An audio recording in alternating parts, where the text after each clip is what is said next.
Warning. The Federal Communications Commission has determined the following content to be emotionally harmful. Funny things that you think's funny aren't funny. Give me cocks all the time. I want cocks all over me. The Alan Cox Show kicks ass, man. Welcome. Show me what you got. You're not going to see a lot of cocks on TV. Alan Cox from the Alan Cox Show. I don't know what it's about you, but I can't even stand your voice. I think you're the biggest asshole alive. It's going to be a great show. Let's kick it.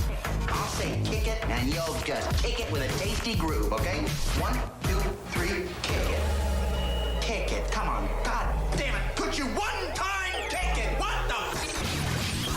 Alan Cox. Here we go. He'll ad-lib. He'll be fine. It's the Alan Cox Show on 100.7 WMMS.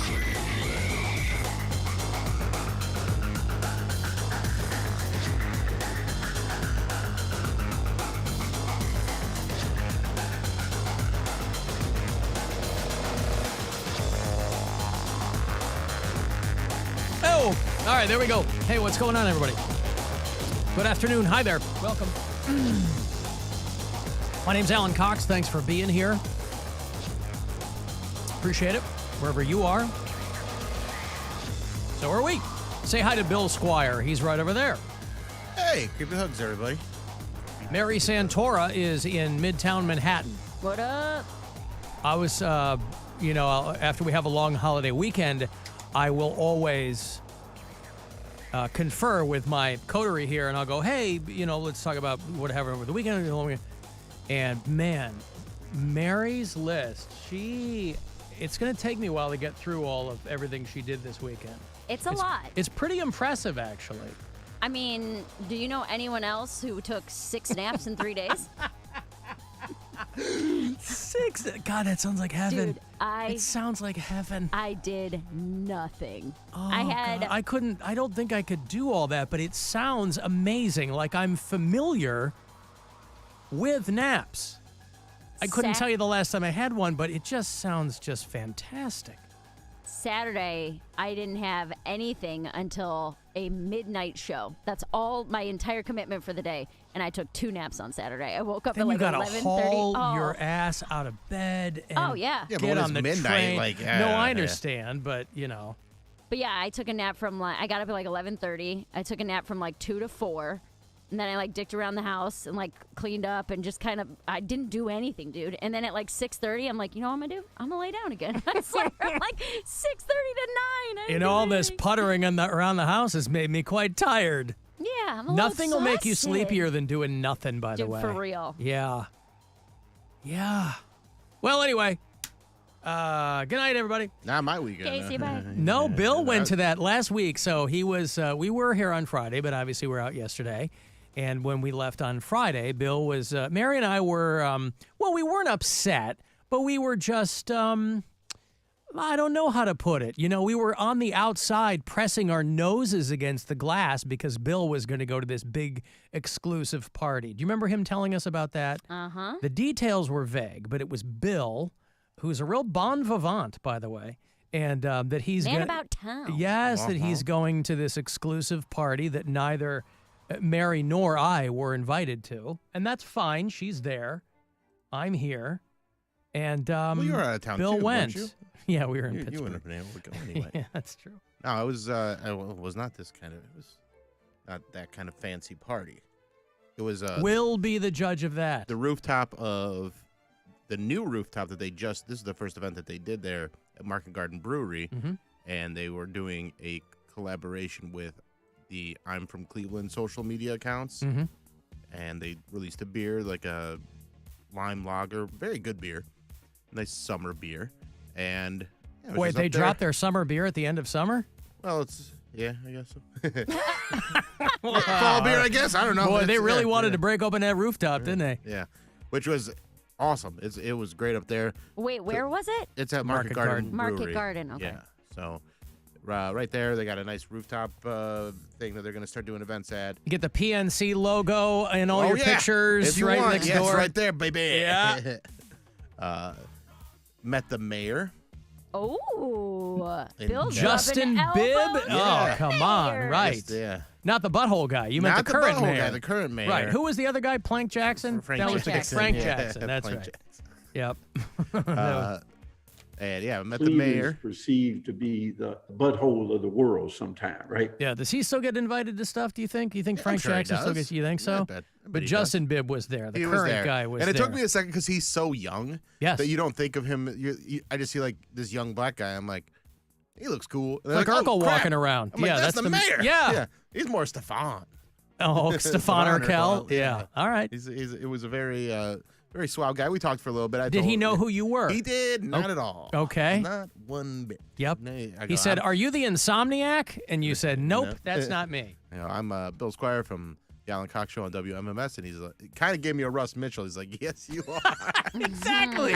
I would have been amazed Yeah. if he had known anything about what we do here. And I'm like, I know so and so who has worked with you on something. Oh, okay, all right. Well, and so very, very nice, cordial. But yeah, Did he have a +1 with him? You know, He did you not. always- He was flying solo. Oh, okay, good for him. You anytime you ever see him, obviously, it looks like he's working in some kind of official capacity. So Yeah. I don't know what He was his- real. He was just in like a t-shirt and jeans and like real casual loafers, probably. Just like us, huh? Yeah, just like us, just like one of us. Or now was his T-shirt tucked into his jeans? No. Oh, it was good. not. All right. No, he was not that formal. Uh-huh. Although that is more of a look that younger guys seem to be going That's for what now. I'm saying. There's like this whole. That's why I asked. My one buddy Elliot always he goes with the tucked-in shirt. Yeah. It's like a hipster dad core thing that Yeah. some younger dudes are trying on. And it doesn't look any better on them than it does on the old guys, but you got to get out there and you gotta let your freak flag fly. And so you had a brief conversation. Were you introduced to him or did you introduce No, I yourself? introduced myself because like, oh, that's the mayor. I'm going to say hi to the mayor. Yeah. I think that'd be neat to do. And then just, a bunch of other Cleveland luminaries were there. Our old friend Evie. Yeah, DJ EV. Yeah, who is he works with the I'm from Cleveland brand a lot. Mhm. I think he's one of the owners of it. And who else was there? Some of my comedy buddies showed up, which was nice. Some local influencers. Oh, and whom were they influencing? They influence the people of Cleveland. Oh, yeah. well, they do. Obviously. All right, well, Yes. great. Uh, Well, they probably, something like that, they invite a lot of those people because they get it for the gram. yes, exactly. Everybody's posting Yeah. photos all night long. Right, That's how yeah. you get it out there. I get Right. it. Yeah. And then they go, Bill, what'd you think of the beer? I'm like, oh, it tastes like sadness and crime and Sadness and crime. It's a perfect Cleveland beer. Summertime in the Cleve. And they're like, oh, great. Uh-huh. And then after that, I had one of the greatest accomplishments of my entire life. Greater than introducing yourself to the mayor. Yes. By the way, That's huge. before you move on, I certainly hope in your brief interlude with him that you pressed him on what we've been talking about around here for a long time, getting him to designate Euclid Avenue as Alan Cox Show Way. Oh, yeah. He was like, we're on it. I just heard of you 2 seconds ago, but I'm going to get right on that. I'm going to talk to my people, and they'll talk to their people. So what happened after that? After that, went over to a little place called 16-Bit, Yep. which is now on West 25th. I haven't been there since they moved over there. It's been a couple of years now. Yeah. And I played the X-Men arcade game, And you had the greatest game of your life. and I beat it. Me and my buddy Jimmy, we played it all the way to the end, and we defeated Magneto. Whoa. And listen, 10-year-old Bill was losing his mind over that. That's one of those games that I'd always play at the arcade, but you'd only, I'd get like $1 to play. This was X-Men 97, yeah? No. This is the old 1991 X-Men arcade game. Okay. Or like 92. I don't know. It's they have, that's 16-bit is all those old arcade games. Sure. I think that one's from like around then, like 92 or so. And beat the game, and it was such a great feeling. Now, it is really easy to beat it at 16-bit because you don't have to put any quarters in, so you can just keep adding lives. So it's just whether or not you want to take that. Stand there for hours. Well, it took about 30 minutes. Oh. Yeah. It took Doesn't seem that hard. It wasn't really hard at all, but it seems so. But We have been taken by Magneto. It took you 30 minutes to beat the game. Yeah.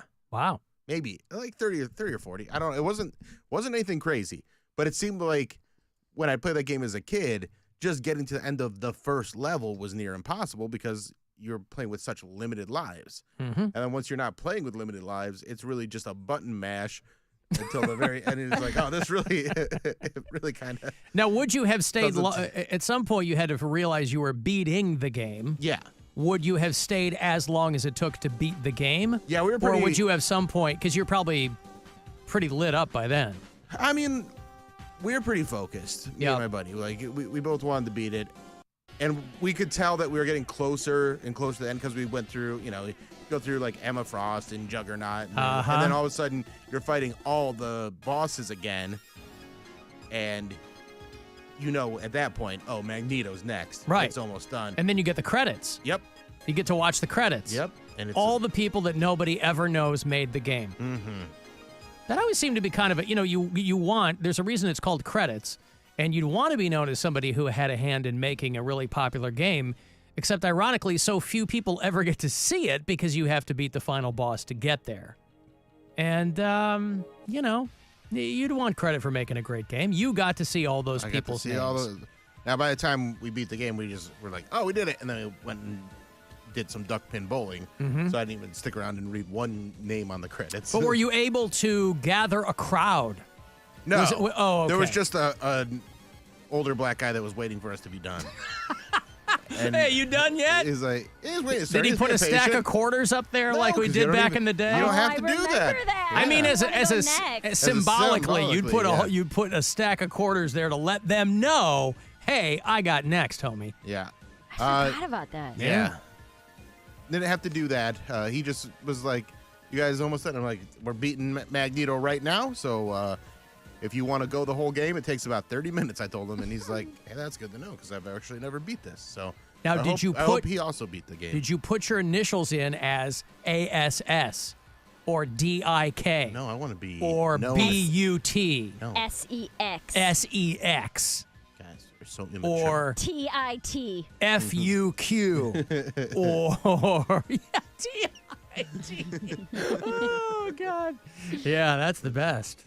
All right. You didn't put, No, I just went, I don't even think we put our initials in. All right. You didn't even put your initials in. Because I don't think we had a high score. You spent 30 minutes beating it. Yeah, but I don't think we got a high enough score to actually, register as, okay. Or if they even do that on that game. I don't even know. But I see. It was, again, something that 10-year-old Bill always wanted to do. Understood. And I finally did in my 40s. Like sex. Right. When we were 10, we wanted to do that too. Fingers crossed, one of these days. You talk about beating the final boss. Mm-hmm. And then, we finally got old enough to do it. And we were like, oh, this is great. That's why to this day, I always put a stack of quarters right there. Yep. So they know I got next. You got next. All right. Congratulations on that. Thank you. On beating the game. The rooftop party, Mary, was merely a preamble to one of the greatest nights of his life. Yep. Mm-hmm. And then I saw Jordan Jensen at Hilarities. Very, very funny. So it was a long day, but it was a very good day. We really got a bunch. Meanwhile, during each one of those events, Mary was likely sleeping. Taking another nap. She was taking another nap just because she could. That's it. That's the best part. I had nothing to do, so I'm like, dude, I'm going to sleep all day. Yeah, just because you could. Yesterday, I was getting ready to take another nap. I was like, bitch, you have to do something. So I got up and went grocery shopping. I was going to say, at least pretend to do something, yeah. Oh, I'll go to the post office, talk to some old people around the coffee, and then we'll figure it out from there. All right, I got to take a break here. I got a lot of shows coming through, a lot of tickets for you. I want to go see Pop Evil, Sum 41. They are on their farewell tour. Collective Souls coming through, and Clutch, and blah, blah, blah. Hot Goss with Perez. Building a little bit later on, too. 35192. Want to send me a text for anything, and we'll be back. It's the Alan Cox Show. Everywhere on our free iHeartRadio app. Or whatever smart device you have. Just tell it to play the Alan Cox Show on iHeartRadio. Our 2024 iHeartRadio Music Festival, presented by Capital One, just got even more massive. Just added to the superstar lineup. The Weeknd. A$AP Rocky. And a special performance by Coldplay's Chris Martin.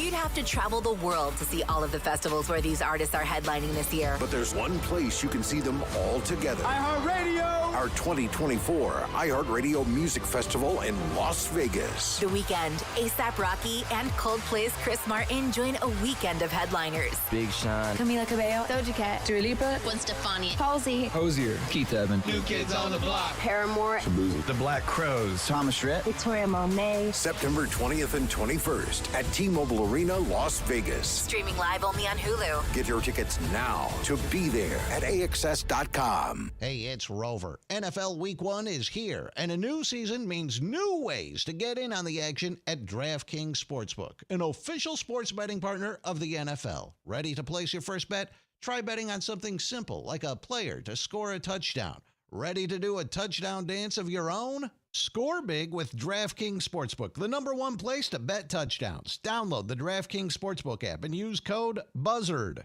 That's code BUZZARD for new customers to get $250 in bonus bets when you bet just $5 and get 1 month of NFL Plus Premium on us. Only at DraftKings. The crown is yours. Gambling problem? Call 1-800-GAMBLER. 21 plus. Ohio only. Bonus bets expire 168 hours after issuance. For additional terms and responsible gaming resources, see dkng.co/ftball. NFL Plus Premium offer available only to new and former NFL Plus subscribers. Additional NFL Plus Premium terms at nfl.com/terms. Overspending on Amazon? Earn while you shop with Drop. Earn rewards on every purchase online or in-store. Download Drop now and use code DROP11 to get $5 in points. Get rewarded for shopping today. Build a rewarding career at Giant Eagle. Now hiring experienced diesel mechanics in Bedford Heights. Offering competitive pay, ongoing training and development, health benefits, retirement planning, work-life balance, and more. Apply today at jobs@gianteagle.com. If my buttery smooth voice represents the photos in your social media feed, and this is closer to what real life is like, social media can be fun, but remember, it's only showing you the filtered version of life. So when social media is stressing you out, check in on yourself and remember, it's not the whole story. For more tips on reducing your stress, go to mha.ohio.gov/check-in. A message from the Ohio Department of Mental Health and Addiction Services. There's something about country music that's just so easy. Like a Bud Light. Simple stories, soulful melodies, and lyrics that refer to drinking a Bud Light in the sun, so keep it easy. Easy to drink, easy to enjoy. Bud Light. Enjoy responsibly. Anheuser-Busch Bud Light Beer, St. Louis, Missouri. Still going, 15, he's to the 10, 5, touchdown! Hey, Dog Pound, Huntington Bank here with something to say. Huntington is now an official partner of the Cleveland Browns, and our home turf has a new name, Huntington Bank Field. We're two organizations whose Ohio roots run deep, who understand the value of loyalty, hard work, and the grit it takes to succeed. We're banking on the orange and brown, so let's show them what Cleveland's made of. See what they're made of, too, at huntington.com. Hey, it's Alan. Cars for Kids is hands down the quickest, fastest way to get rid of your old car, no matter what shape it's in. So do a good thing without cutting into your schedule at all. Just go to carsforkids.org today. And remember, that's cars with a K. If you have a plumbing or AC issue, who do you turn to? Consider Jackson Comfort. At Jackson Comfort, when you call before 2 p.m., you'll get our same-day service guarantee. It's our Jackson Comfort promise. Your repair done that same day, and at no additional cost to you. Call Jackson Comfort or check us out online at jacksoncomfort.com for your heating, cooling, plumbing, and drain needs. I'm Doug Jackson with Jackson Comfort. That's my dad. Proudly serving you for over 95 years. We love our neighbors. Who does Joe Biden have to thank for backing his extreme liberal agenda? I want to thank my buddy Sherrod Brown. Sherrod Brown backed Biden, voting to let transgender biological men participate in women's sports, and supported allowing puberty blockers and even sex change surgeries for minor children. My buddy Sherrod Brown. And Brown backed Bidenomics. Reckless Washington spending and inflation causing prices to soar. Groceries up 22%. Electricity up 32%. Gas up 50%. The Brown-Biden price increases are smothering hardworking Ohio families. Their extreme liberal policies are hurting Ohio. And who's to thank for this mess? I want to thank my buddy Sherrod Brown. Biden's buddy, Sherrod Brown. Way too liberal for Ohio. Vote no.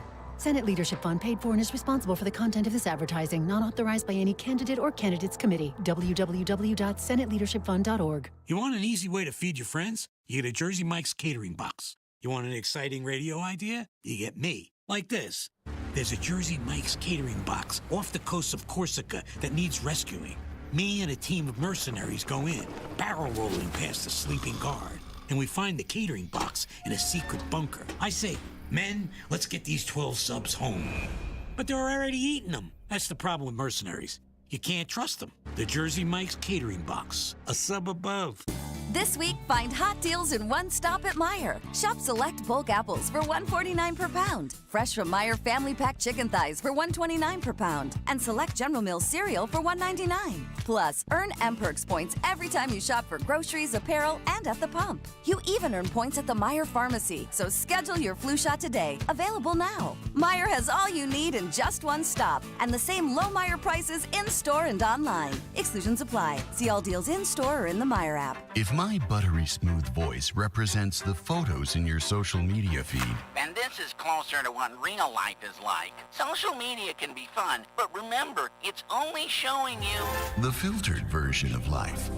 So when social media is stressing you out, check in on yourself and remember, it's not the whole story. For more tips on reducing your stress, go to mha.ohio.gov/check-in. A message from the Ohio Department of Mental Health and Addiction Services. Now your ideas don't have to wait. Now they have everything they need to come to life. Dell Technologies and Intel are creating technology that loves ideas, loves expanding your business, evolving your passions. We push what technology can do, so great ideas can happen right now. Find out how to bring your ideas to life at Dell.com. Welcome to Now. Lowe's knows it's easier to make the right calls when you have the right team. That's why our Lowe's Red Vest associates can help with game time decisions. Plus, use in-store mode on the Lowe's app to find what you need.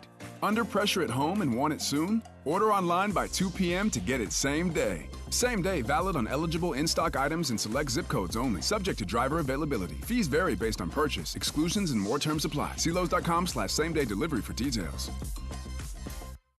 Traffic. From the Elkin Elk Traffic Center, if your child suffered a serious birth injury, call 1-800-ELK, Ohio. An accident closing down the eastbound lanes on 90 between Babbitt and East 260th. That same crash is also closing the left lane on 90 westbound at East 260th. And you have a wreck Route 306 at Washington Street in Bainbridge. See a crash we don't? Give us a call, 216-986-8888. I'm Mike Ross in the Traffic Center. This report is sponsored by MGM Northfield Park. Come one, come all. Visit MGM Northfield Park Fridays in September for the Risk or Reward drawings. 4 winners will be drawn every hour from 2 p.m. to 8 p.m. for a chance to risk your prize and win cash. You could multiply your winnings up to 5 times. Find your fun at MGM Northfield Park. Wake up with football every morning and listen to my new podcast, NFL Daily with Greg Rosenthal. 5 days a week, you get all the latest news, the best analysis delivered by the time you get your coffee. This show hits on every single game, every single week, but I can't do it alone, so I'm bringing in all the big guns from NFL Media. Subscribe today, and you'll immediately be smarter and funnier than your friends. Listen to NFL Daily with Greg Rosenthal on America's #1 podcast network, iHeart. Open your free iHeart app and search NFL Daily to start listening. Some people believe there's no such thing as a coincidence. It's very difficult to believe. So our plan for you to hear this is working perfectly. The Alan Cox Show. On 100.7 WMMS. 216-578-1007 if you want to join us live today, or 800-348-1007. Guardians had a pretty good weekend. Pittsburgh was here in town. They took 2 or 3 against the Pirates. And they beat the Royals last night, which is good. They got swept by them, right, when the Royals were here? Yeah. I think. So a little bit of revenge. 4-2 last night. Guardians-Royals tonight. Second of 3. That'll be a 7:40 start here on MMS.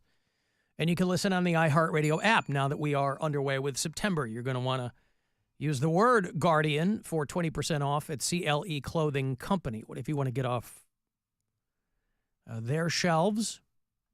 You can use that however many times you want to.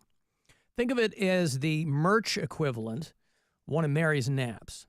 Let's say that you're doing some shopping in the morning and you go, I'm going to use Guardian, get myself 20% off. And then later on in the day, whereas Mary goes, I'm going to take another nap, you would go, I forgot to get something. I wanted that sweet bomb-ass new MMS thing we got. I assume there's something. That's exactly what I say. Huh? That's exactly what I say. I know. You would use Guardian again for 20% off. So 7:40 tonight. Guardians Royals here on 100.7 WMMS.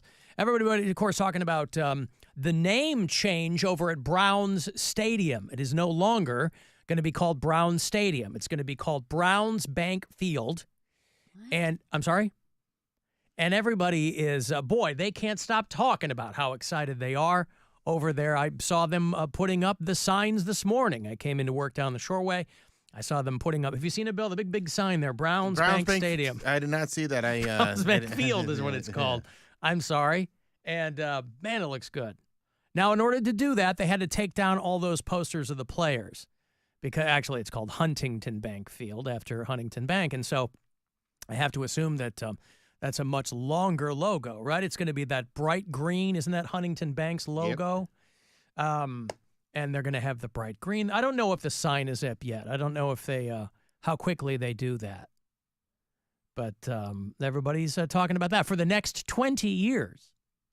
And the thing that jumped out at me was they have the naming rights for that stadium or whatever other stadium might be built. They get to put their name on that. That makes sense because there's, a stadium that's probably going to be built in the next few years. Listen, they say, you never know what could happen. Huntington Bank, headquartered in Columbus, Ohio. I've never had any dealings with Huntington Bank, but they will, I don't know. I'm curious what they paid because that's a 20-year partnership. I mean, listen, you got to think of it. Over the course of 20 years, think about 2 decades, all right? Over that amount of time, we, the taxpayers, will probably be asked 4 or 5 times to kick in on some upgrades for the stadium. So that's like a fun way to think about it. You break it out in your own life. They also drop you. Do you scoop up the Browns Nike Zooms when those come out? No. I got 2 years ago. Or not last year. I got them 2 years ago for my birthday. Mm-hmm. I loved them. The Nike Zoom Pegasus 41. That's Cleveland. Probably longer than that, though, right? Because you got it before Deshaun Watson was here. Was he here 2 years ago? Yeah. Then it was the year, yeah. The year probably, before. Probably 2020. He came yeah. because I only got to wear them for 1 year. Yeah. Not that and I then can't you burned wear 'em now, them. but no, I still have them. Oh, They're you my don't wear only, them. They're my only pair of shoes that have any orange in them, Mm-hmm. and I have one orange bodysuit that I like to wear, so I wear them when I wear that orange bodysuit. Okay. Well, I didn't know how much of a. I know you're a sneakerhead, Bill. I didn't know if this was a once they do what do they call it? A sneaker drop?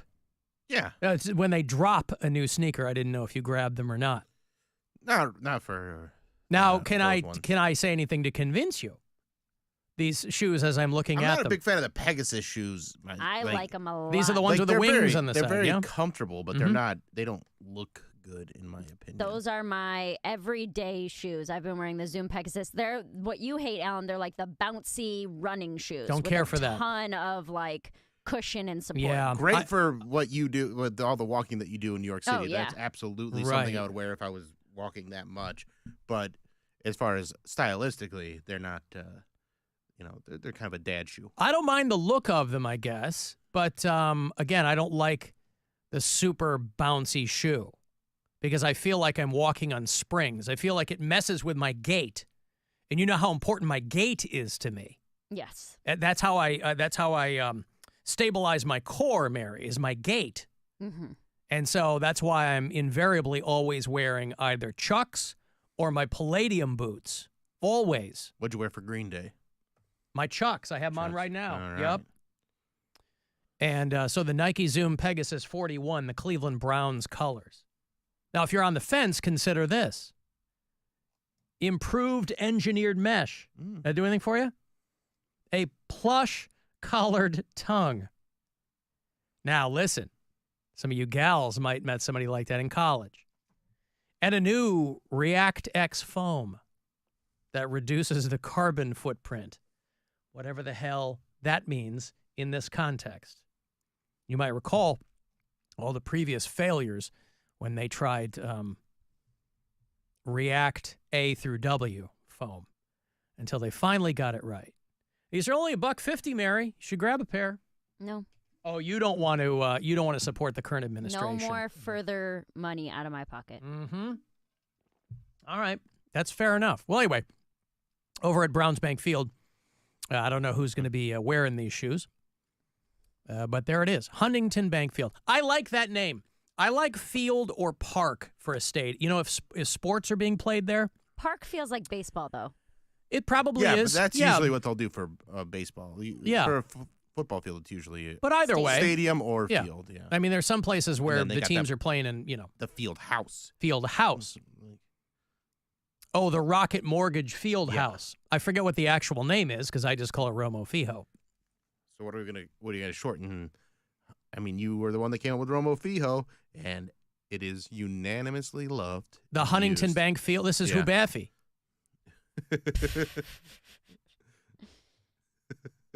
I don't like it as much as Romo Fijo, but if you're asking me, the Browns take the field tonight at the Hubaffy.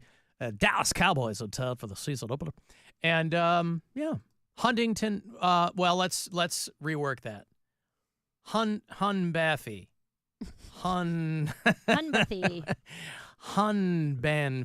Hunbanfy. Now, that's all, I don't know. You know what? Stank. I already did the work on Romo Fijo. I'll let somebody else take the mantle on Huntington Bank Field.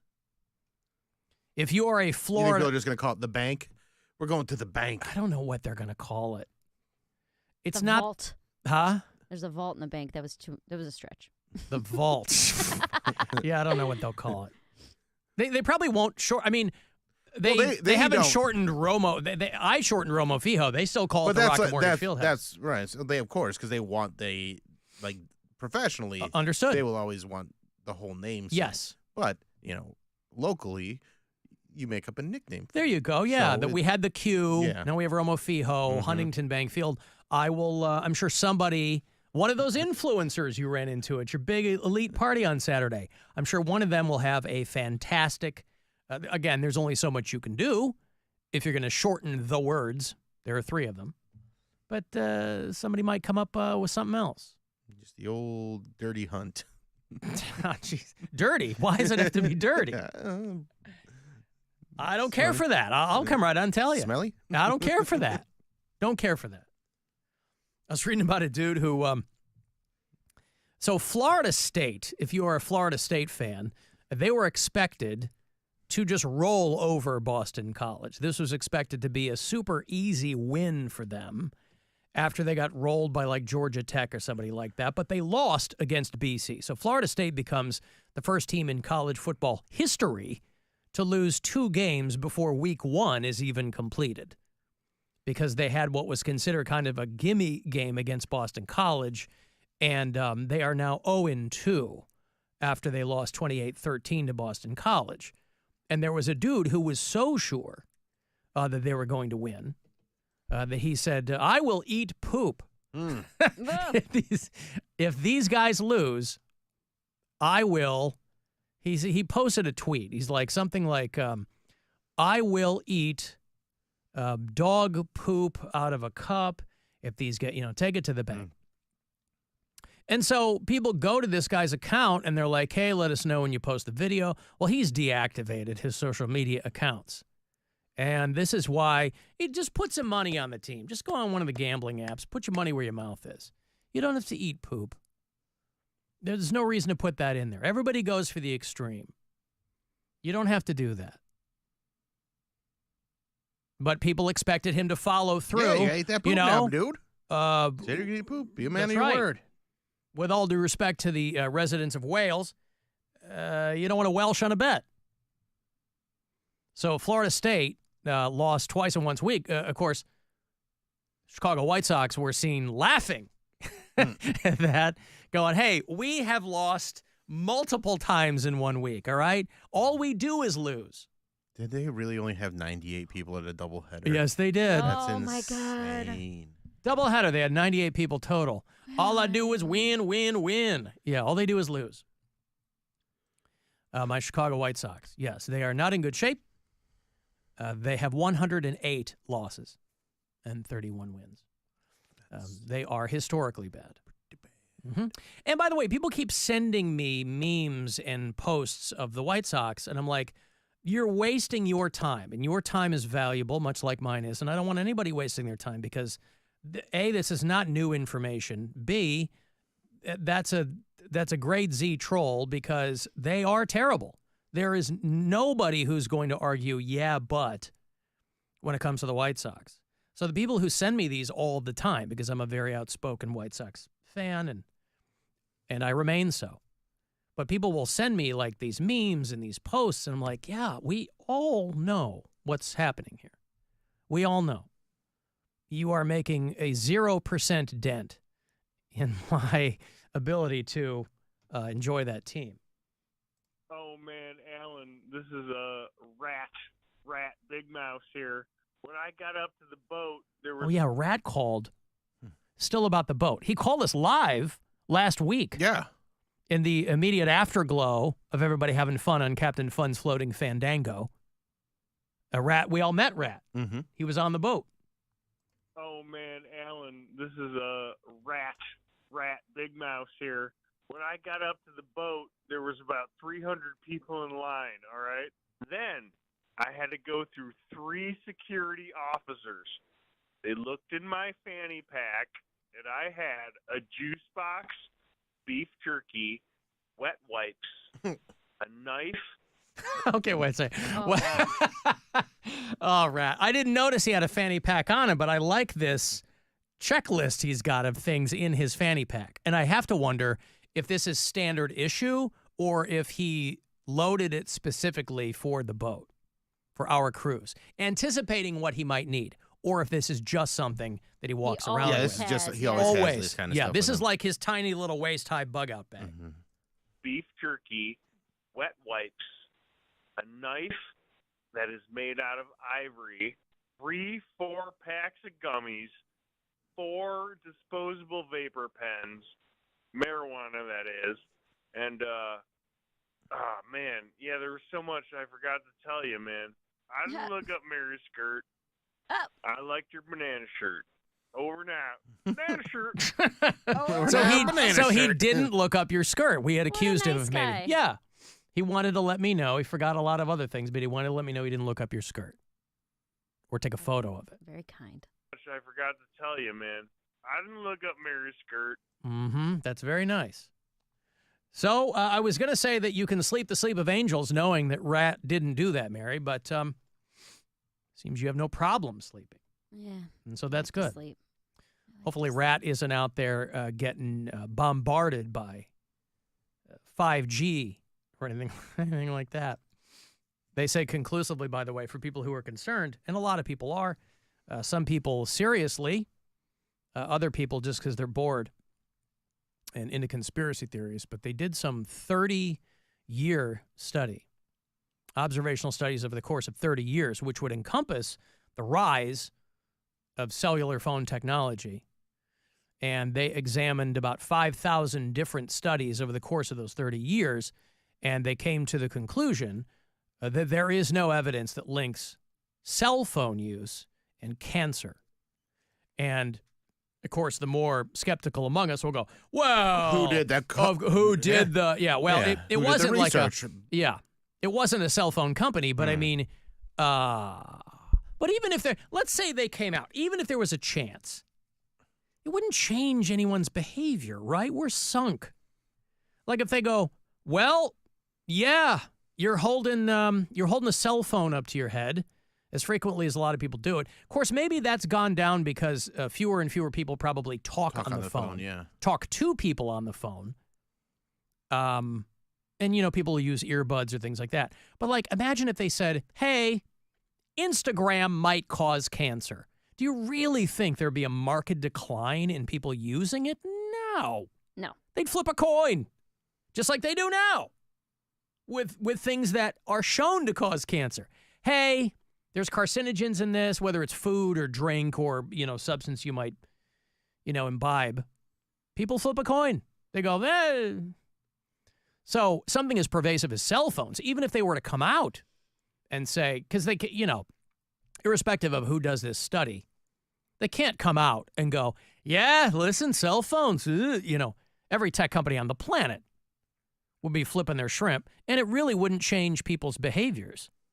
So they're like, well, we think people should be reassured by this. These obviously aren't perfect studies. There's a standard deviation here, as there is in any kind of study of this nature. But mobile phones should be considered safe to use. You remember Michael McKean's character in Better Call Saul? Yeah. He was Bob Odenkirk's brother in that show, and he was convinced that he had some electromagnetic sensitivity, and so he would have the windows drawn, and he always had like foil blankets over his head, and he couldn't have any power on in his house. He was this very prominent lawyer, but he believed, and of course everyone around him said that it was all in his head, that it was psychosomatic. But there are some people who swear by that. I don't know if that's a real thing or not, that people have an electromagnetic allergy. It makes sense. I mean, our bodies are just chemicals and electricity and neurons firing and things like that, so it seems to make some kind of sense. But, again, even if they had come out and said, yeah, cell phones, boy, we did a 30-year study, and sorry, you might end up with a giant, giant tumor on the side of your head. People go, nah, I'll get it removed. Yeah, I'll do that. Still got to call Nana every couple days. I got Pop Evil tickets for you. Want to go see Pop Evil? They are co-headlining with Bad Wolves on the Animal Instinct Tour. They'll play Temple Live over at the Masonic. That is November the 12th. And I'll get you a couple of tickets coming back. Later on, another chance to go to Vegas, $1,000. And tickets, airfare, the whole bit for our iHeartRadio Music Festival. That keyword later around 5:30. The Alan Cox Show on 100.7 WMMS. And everywhere you go on our free iHeartRadio app. We got stuff. You want stuff. Win stuff. This week at WMMS.com. WMMS presents Nothing More at the Agora. Register to win a pair of tickets to see Nothing More with Set It Off, From Ashes to New, and Post Profit. Tuesday, September 24th at the Agora. Get more info and register to win at WMMS.com. Sarah Spain with iHeart Women's Sports, presented by Capital One. In the Phoenix Mercury's loss to the Las Vegas Aces on Sunday, both Diana Taurasi and Natasha Cloud received their 7th technical fouls of the season. Under WNBA rules, a player or coach is automatically suspended without pay for 1 game upon receiving a 7th tech. Taurasi's tee was later rescinded, but Cloud's was not, so she'll serve her suspension tonight when the Mercury hosts the Atlanta Dream. For more women's sports stories, subscribe to Good Game with Sarah Spain on iHeart Podcasts. With the Venture Card from Capital One, you earn unlimited 2x miles on every purchase. Plus, earn unlimited 5x miles on hotels and rental cars booked through Capital One Travel. Terms apply. See CapitalOne.com for details. Your afternoon drive is brought to you by the Ken Ganley Auto Group, Ohio's #1 automotive retailer. Hey, it's Bill. Right now at Wendy's, kickstart your morning with the new breakfast burrito. Wendy's breakfast burrito is hard.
month with Boost Mobile. Forever. After 30 gigabytes, customers may experience slower speeds. Customers will pay $25 a month as long as they remain active on the Boost Unlimited plan. Forever. Portions of the following program were pre-recorded. This is The Buzzard. From the Bath Authority Studios. 100.7 WMMS, Cleveland. Statue! Wow! Give stuff away. All right, I want a couple of tickets for the Animal Instinct Tour. Bad Wolves and Pop Evil are co-headlining this.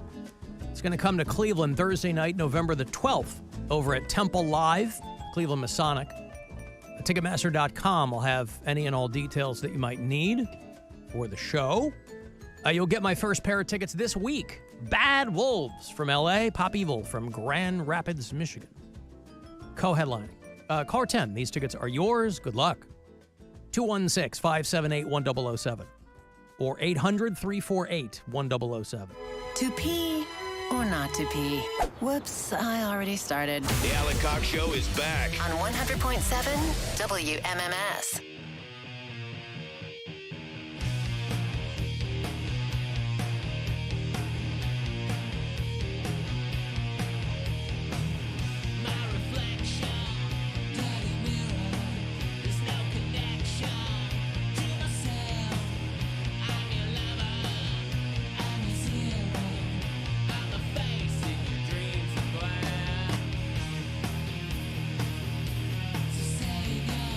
Still think this is a Smashing Pumpkins' best song. Great song. I think Zero is the top of the heap for these guys. They've done a lot of good work. We just saw them in Pittsburgh on Sunday night. They were opening for Green Day. That Saviors tour was coming through. We took our daughter Who else because was on she's. that? It was the Linda Lindas. Okay. They were the very first band. By the way, they are at the Beachland Ballroom tonight. Oh, wow. If you got a minute, Linda Lindas are great. They're young. They're all Linda. ladies. And I think they're just an LA band, but they're real good. We did not go for the full thing because I'm like, our daughter's not going to sit there for 5 hours. And we were taking her to see Green Day. So we went. It was the Linda Lindas and then Rancid. They played PNC Park. And Gwen and I wanted to see Smashing Pumpkins, so we went for them. And then we saw about 10 or 11 Green Day songs before our daughter Was ready. pulled the chute. And that was fine. I mean, Green Day, they are a classic rock band now. You know what I mean? They were celebrating the 30th anniversary of Dookie and the 20th anniversary of American Idiot. So, and they seem to be kind of going in chronological order, which kind of bummed me out because we didn't get to see a lot of the American Idiot stuff, but they put on a hell of a show. I mean, Smashing Pumpkins are always great. Yeah, I saw them at Romo Fijo a couple years ago and loved it. Did they bring out the wrestlers at the end? No. Okay, so Billy Corgan, for a long time, he's a big pro wrestling fan. He owns a wrestling organization. He owns NWA Wrestling. But before that, he was like a writer for WWE, and he was just such a fan of professional wrestling that he's been in that Universe environment for a while, and universe, for a long, long time. And so towards the end of their set, they had some guy, we were up in section 329. We were up there with all the MMS listeners. There were good seats, but it kind of took me by surprise when we got up to our seats because everybody starts yelling at me and putting their hand up to high five and yelling my name. And my edible was kicking in, and I was like, I don't know what's going on right now. It's a lot happening. I saw a couple people from work, and I was like, oh, right, these are all the tickets we gave away. So it was a lot of fun. Our buddy Corey Roddick was sitting next to us. Yeah, his there. son's a big fan his of son. Green Day, Oh, yeah, right? yeah. They got there in time for Green Day. And but Smashing Pumpkins are, they're Billy Corgan is much happier now to be kind of doing what he's done. He kind of crossed some Rubicon, for a long time. If you're a fan of that band, you know the history behind them. A lot of acrimony in that band because it's always been basically the Billy Corgan project, and whoever was along was along. But James Iha's back in, Jimmy Chamberlain's back behind the drums. They had a touring guitarist. They had some woman singing with it. It was a good. It's more fun seeing them at night. They went on at like 10 to 7, so it was still pretty light out. But Pumpkins are great. Tons of hits. Tons of hits. Opened with The Everlasting Gaze. Yeah. Closed with Cherub Rock. And, and Green Day's great, too. I mean, that's a great show. Last time I saw Green Day first a long time ago, and then we saw them at the House of Blues the night before they got inducted into the Rock and Roll Hall of Fame. That's the cool one. That's the best one. So, Seeing right. them So, in that small of a venue, that must have exactly. been incredible. So it was all gravy for us. I mean, it was like we wanted our daughter to kind of have her, have her experience. First big time show, yeah. And Green Day's a band I've still never seen live. And really? I need to see them. They're great. They're one of my favorite bands. Yeah, and they want everybody to have a good time. So they opened their set with, they didn't even come out. They play Bohemian Rhapsody in its entirety, which is smart. You get the entire crowd in this communal experience of singing along with this song.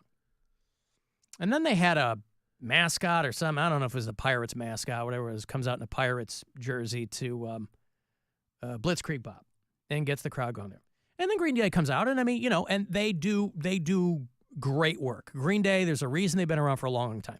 But it is a lot of like, hey, oh, and getting the crowd. It's a lot of like, Pittsburgh, yelling out and oh, what's up, Pennsylvania, and that kind of stuff, And then they dip into, obviously, but I didn't see it coming because I didn't think about it. They dip into, there's nobody here from Ohio, is there? And I go, boo! I was like, section of us. Yeah, right. That whole thing. But again, I was pretty high for some of it. So, I haven't been back to Pittsburgh, unbelievably. I lived there for almost 9 years. I haven't been back since I left. There are a lot of ghosts in that town for me. So I literally hadn't been back since I left. And I was like, so halfway through the show, because PNC Park is very much modeled after Wrigley Field. So there were parts in the show where I would just kind of stare off into the distance and think that I was at Wrigley. I think I was at Wrigley Field. And I was, and he's sundowning. I know. And then I was like, I would get briefly like so happy that, because in my brain, I'm like, oh, I'm at Wrigley Field. And of course I'm not, because obviously Mount Washington is up there and the whole Pittsburgh skyline, whatever. So it was a wild night. It was a wild night. Did your daughter like it? Loved it. Yeah, loved it. Was she like, Daddy, why do you keep staring into space? No, it was nothing. She wasn't paying attention to me. No. It's a lot of get your hands in the air, and she wanted me to do that. I'm not a hands in the air guy, but I'm playing along. It's my kid. Hands in the pockets guy. And so, no, I'm sitting there. I'm elbow deep in kettle corn, right? So, so, we stayed for about 10 or 11 songs, and then I think it was time for her to go, and the hotel was in walking distance, so it was a lot. Oh, God. Where'd you stay? The hotel, I've never written a review of any establishment ever, but I so want to write a scathing review of the hotel that we stayed at. It was just from one end to the next. It was a colossal pain in the ass, and it should have been so easy. We stayed at this place called The Industrialist, which is right downtown. Another one of these old office buildings that they converted into a hotel, right? A lot of great old architecture in Pittsburgh. And so it's right downtown. It's a Marriott hotel. It's not some mom and pop joint. Marriott joint. So I get some points. So we get there. Now, granted, there are a lot of people coming for this show from out of, here, there, and yonder. So this is one of these places where you go in the first floor, you take the elevator to the second floor, and that's where you check in. A lot of hotels do that. You get in on the ground floor. You take the elevator up, and there's a lot of people in line. It's a very small space in between elevator banks. That's fine. We're there. I'm all checked in on the app.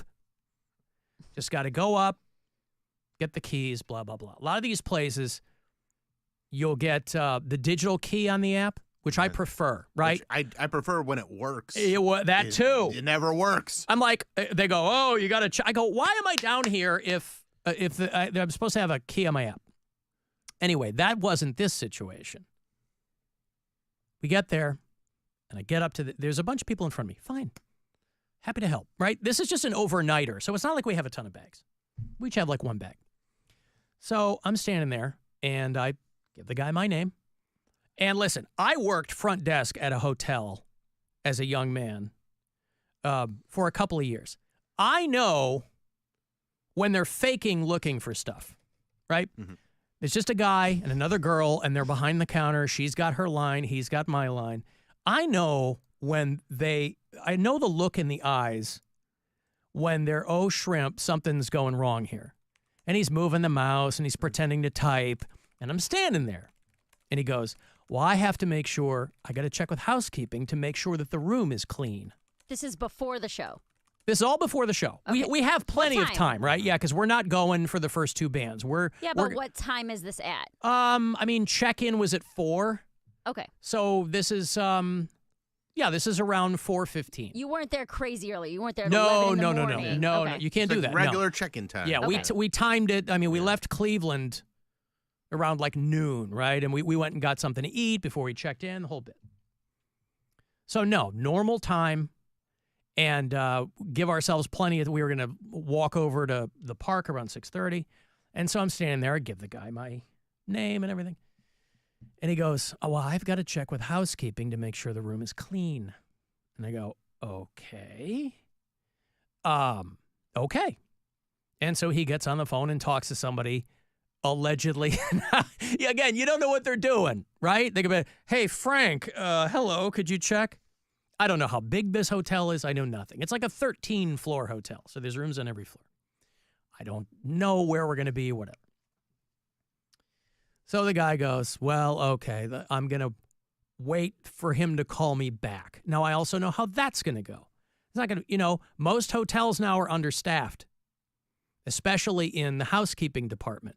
This was the same weekend where nationwide, whatever the union is, the hospitality union, there were like tens of thousands of people on strike in L.A. and Vegas, places where it's going to hurt. I didn't see anybody picketing out front there, so I don't know what's going on. It didn't even occur to me, frankly, as I was talking to the guy. So I'm standing there, and people in the other line are moving apace, right? The lady's getting them checked in, where I'm standing there. And the guy he's getting no call back. And I go, you can give me another room. It's a double queen room, right? I go, you can give me another room. And he goes, no, this is the only one that we have available with the double queen. Okay. Supposed to be on the 13th floor. So he's clicking and clacking and whatever, no phone call. So like 10 minutes go by and I'm standing there. And listen, I'm not a guy who starts leaning over and screaming. I'm just not that guy, right? I've been on the other side of that desk before in any kind of situation like that. So I'm not going to be that guy. But like 10 minutes go by. And the guy goes, well, I'm going to have to go up and check myself. I'm like, you are? Anyway, 30 minutes go by and I'm standing there at the thing. And Gwen and Nora are across there's like this lounge, right? And we're texting and I go, nobody seems to know if this room is clean. Is it the only room they have? Well, he said, I booked a double queen. And he said, no, this is the only double queen we have available. And I go, okay, well, then you'd think it would be clean. And anyway, he says he's going to go check. So after I've been standing there for 30 minutes, this guy comes back huffing and puffing down the steps, gets behind the thing, clickety-clack, gives me he goes, I checked it, gives me a couple of keys. Great, thank you. We go up to the 13th floor. I open the door. It's a king room. Oh. I go, what the hell? So I go back downstairs. I go, the room you just told me you checked is a king room. And I think they tried to flip it on the app on me because I looked at the app and it said king room. I go, oh no. I showed him my reservation email. I go, you just told me you checked this room. And he's looking at me, I go, double queen, homie.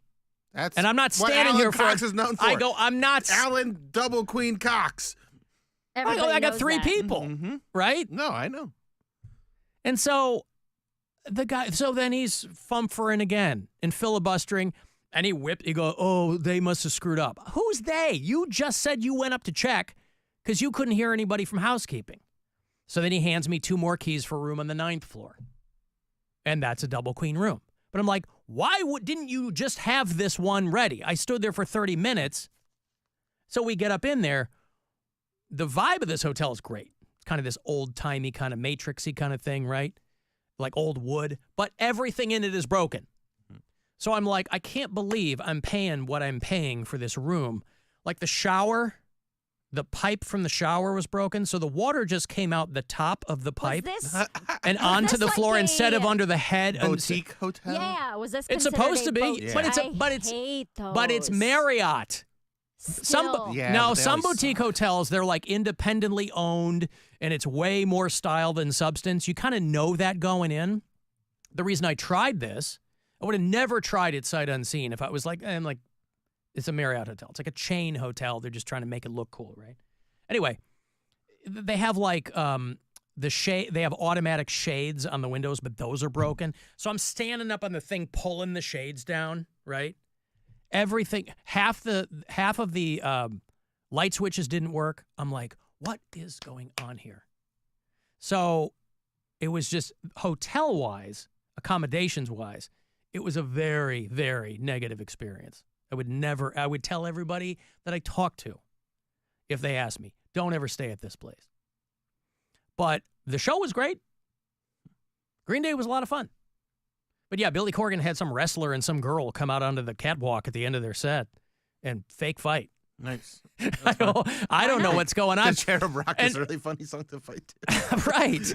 Well, and you know, like Green Day, the thing is too, listen, when it comes to punk bands, no matter how old you are, if you're just starting out or if you're the punk bands, the drummer is doing all the work because they're going really fast, right? The guitar player's playing chords, bass player's playing chords too. The drummer's doing all the work. It's why people think Travis Barker is an amazing drummer. He's not, but because he works fast, people mistake speed for efficiency. But Trey Cool, these guys are in their 50s. And poor Trey Cool, this guy, he can't have fun playing because he's got to hit all the notes. So every time, obviously they have the massive Jumbotron screens on either side of the stage, and anytime they cut to Trey Cool, this guy looks terrified. And again, they've been playing these songs for 30 years, so he knows what he's doing. He's just like a robot back there. He's also always kind of looked terrified. Like, that's kind of just what he looks like. Well, right, but also, like... He's a goofy-looking guy. You got to play all the notes, and you got to play them fast, and you got to be on time. And so, yeah, they sounded great. Green Day is great. But they are, at this point, you know, they've been around a long time. Yep. If you had told me 30 years ago the Green Day and Weezer would still be around, I would have told you were crazy. But...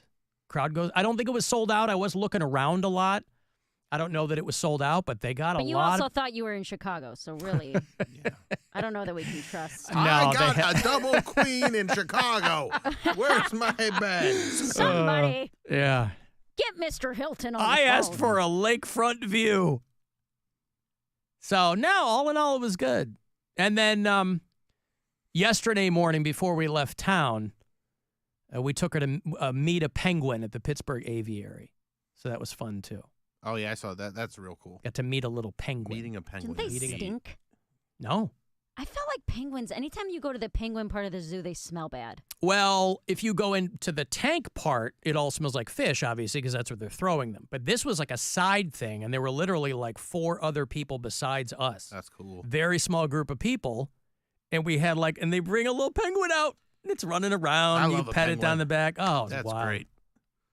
I thought they were going to bring out one of those. That's mean more to her than the Green Day concert. Yeah, of course. Because she loves animals so yeah. much. Yeah. So it was cute. And it was fun to be back in Pittsburgh. I mean, I have a lot of affinity for that city, and it's just, you know. So it was wild to be back there. But the show was great, and I know we have a lot of people in the audience who went. And so, yeah, it's, you know, it was a lot of fun. Jeff out in Hudson, he's got like a YouTube channel where he's got a bunch of video on there, and but it was a good time. It was fun. I'm glad we went. I've got to take a break here. If you want to go see Sum 41, want to talk about cranking the noises out nice and fast. Sum 41 is on their farewell tour, and they're coming to Cleveland to play for you. And I'll hook you up with a couple of tickets here. The show is at Blossom in a couple of weeks, the 15th. With the Interrupters, who are also great. So we'll do those on the way. 35192. Anything else you want to text for, do it there. And you can listen anywhere on the iHeartRadio app. Our 2024 iHeartRadio Music Festival, presented by Capital One. Just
All right, I want to go see Sum 41. One last go-round. The farewell tour from the guys is called Tour of the Setting Sun, with special guests, the Interrupters. Those guys are great, too. Sum 41 and the Interrupters is going to happen Sunday, September the 15th, just a couple of weeks away, as we inch ever closer to the end of the Blossom season. LiveNation.com's got the details for you. A couple of tickets here for you. Sum 41. One last time, allegedly. Good luck. Caller 10, 216-578-1007 or 800-348-1007. He was placed in an escape pod moments before his home planet was destroyed by the devourer of worlds. On Earth, he is a god among men with superhuman powers. I don't know, at least that's what his will says. The Alan Cox Show on 100.7 WMMS.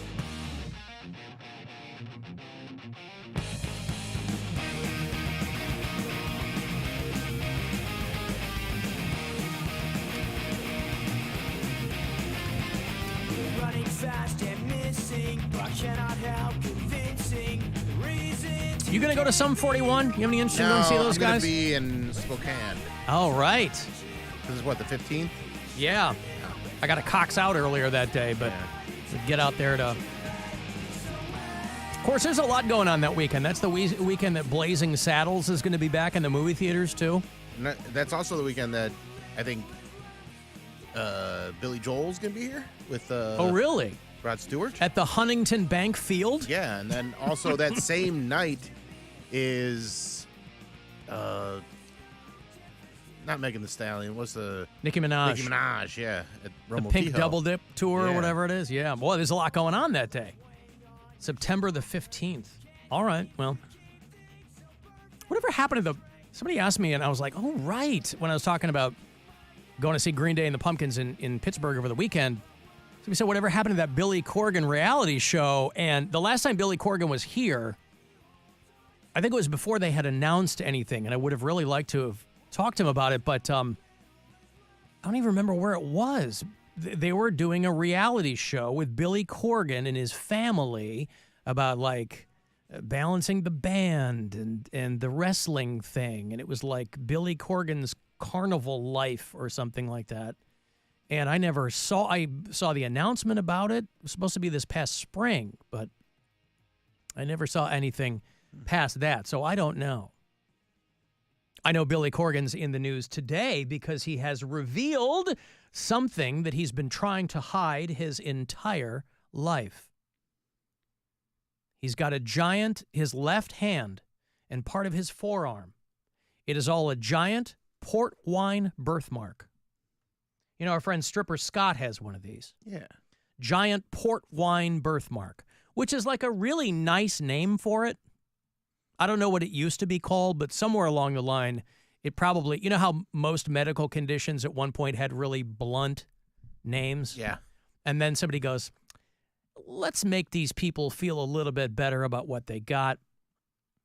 Billy Corgan is 57 years old, and he, if you follow him on Instagram, you probably saw the photo. In the interest of body positivity, he said. That he, as far as he can remember, he's been trying to hide his left hand. You know, when you see Billy Corgan live, he's always dressed like a priest now.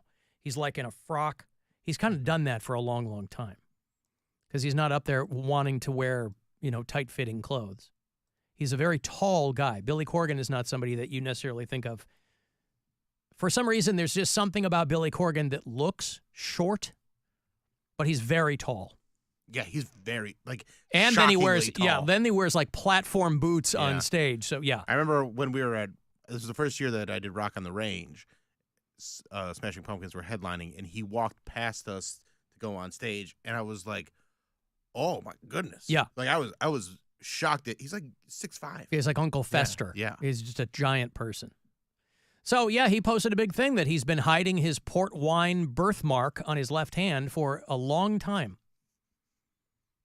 Even now, strangers will stop me on the street not because they recognize me, but because they think I have something that requires medical attention. Would you stop someone on the street for that? I would not. No. Right. People ask, is that a burn? Are you sick? Is it contagious? Does it hurt? Billy, those are people who know who you are. They're not asking. People could walk over someone dying in the sidewalk and not ask them a question. So those are people who absolutely know who you are. Hey, stranger, are you okay? That happens 0 times. As you can imagine, I was teased unmercifully about them as a child, so much so that people who've known me for decades are shocked when they finally see it. So he's trying to get a positive message out there that be who you are, right? And it could be worse. I mean, it just looks like he's got like a magenta glove on. But Billy Corgan. It's just a great name for a book. Billy Corgan and the Port Wine Birthmark. It's a great name for an album. Or we're playing some of that new Pumpkins, and I don't know if they played any of it the other night, but it's real good. I can't pronounce the name of it because he's always doing something weird with album titles and song titles and things like that. But the song I heard was real good. It kind of smacked of classic Pumpkins. For a long time, Billy Corgan was kind of on a Pink Floyd journey with the Smashing Pumpkins, right? He was putting out triple albums with ambient, Yeah. But no, they were good. Hey, Alan. I saw Green Day on the Dookie tour in the 90s at some point, whenever that was. And it was at Blossom. And all of us idiot, dumbass punk rockers decided to tear up all the grass and have a grass and dirt clod fight. And it looked like World War II. It looked like Normandy Beach. It was nuts. Take it easy. Don't tell your grandfather that, by the way. I was at a Green Day show one time, Grandpa. It was like Normandy Beach out there on the lawn. Yeah, but that's what you were supposed to do at a Green Day show in the 90s, too. Yeah, right? it was a big that's on Blossom to not know that was going to happen. People tearing up the lawn. There were a lot of people tearing up the lawns at festival shows. All right. Live from the Green Day show. It's like Normandy Beach out here, Frank. Woodstock 95 was famous for that, where everybody, it was raining, and so everybody's chucking mud at them, and they were throwing mud back, and they were all sliding down the hill. It was. And then 99, of course, we all know what happened there. Yeah. They set the entire place on fire. Without a hitch. Just perfect show. Yeah. Yeah. Nobody got hurt. Although the story we were told about Woodstock 99 is different than the documentary they did on it. Because they had a whole lot of... Did you ever watch that documentary? I watched both of them. Yeah. Oh. Yeah. They had like competing fire festival documentaries on Woodstock 99. HBO had one, and I think somebody else had one. I think Hulu had one. There you go. But in both of them, they would talk to people who were there.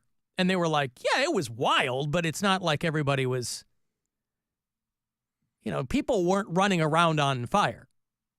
It was like standard festival stuff. But it would have been fun to be there. Well, a lot of it was the festival just was unprepared for the amount of people. And Yes. there was sanitary conditions. There was a lot of not enough security, stuff like that. That's where they let everybody down. I could never figure out why venues feel that it's more, obviously it's monetary, but I never understood why they feel so compelled to under-prepare. They always err on the side of under-preparing. If you over-prepare, there aren't going to be documentaries about, your festival or whatever. But all these places that under-prepare, because I guess they figure, well, we'll deal with whatever happens, rather than let's have more than enough people to deal with whatever. More than enough whatever water, it is. Bartenders. Water. Yeah.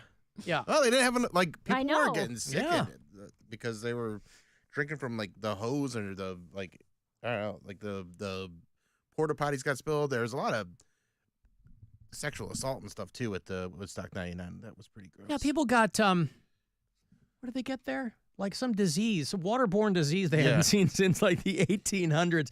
Not Lockjaw. What is a band with the name? Oh, God, what did they get at Woodstock 99? They got Trench Mouth. Yes. Right? Yeah. Fred Armisen's old band from Chicago. Yeah, people were getting trench mouth. They're like, oh, because the water was not clean. Yeah.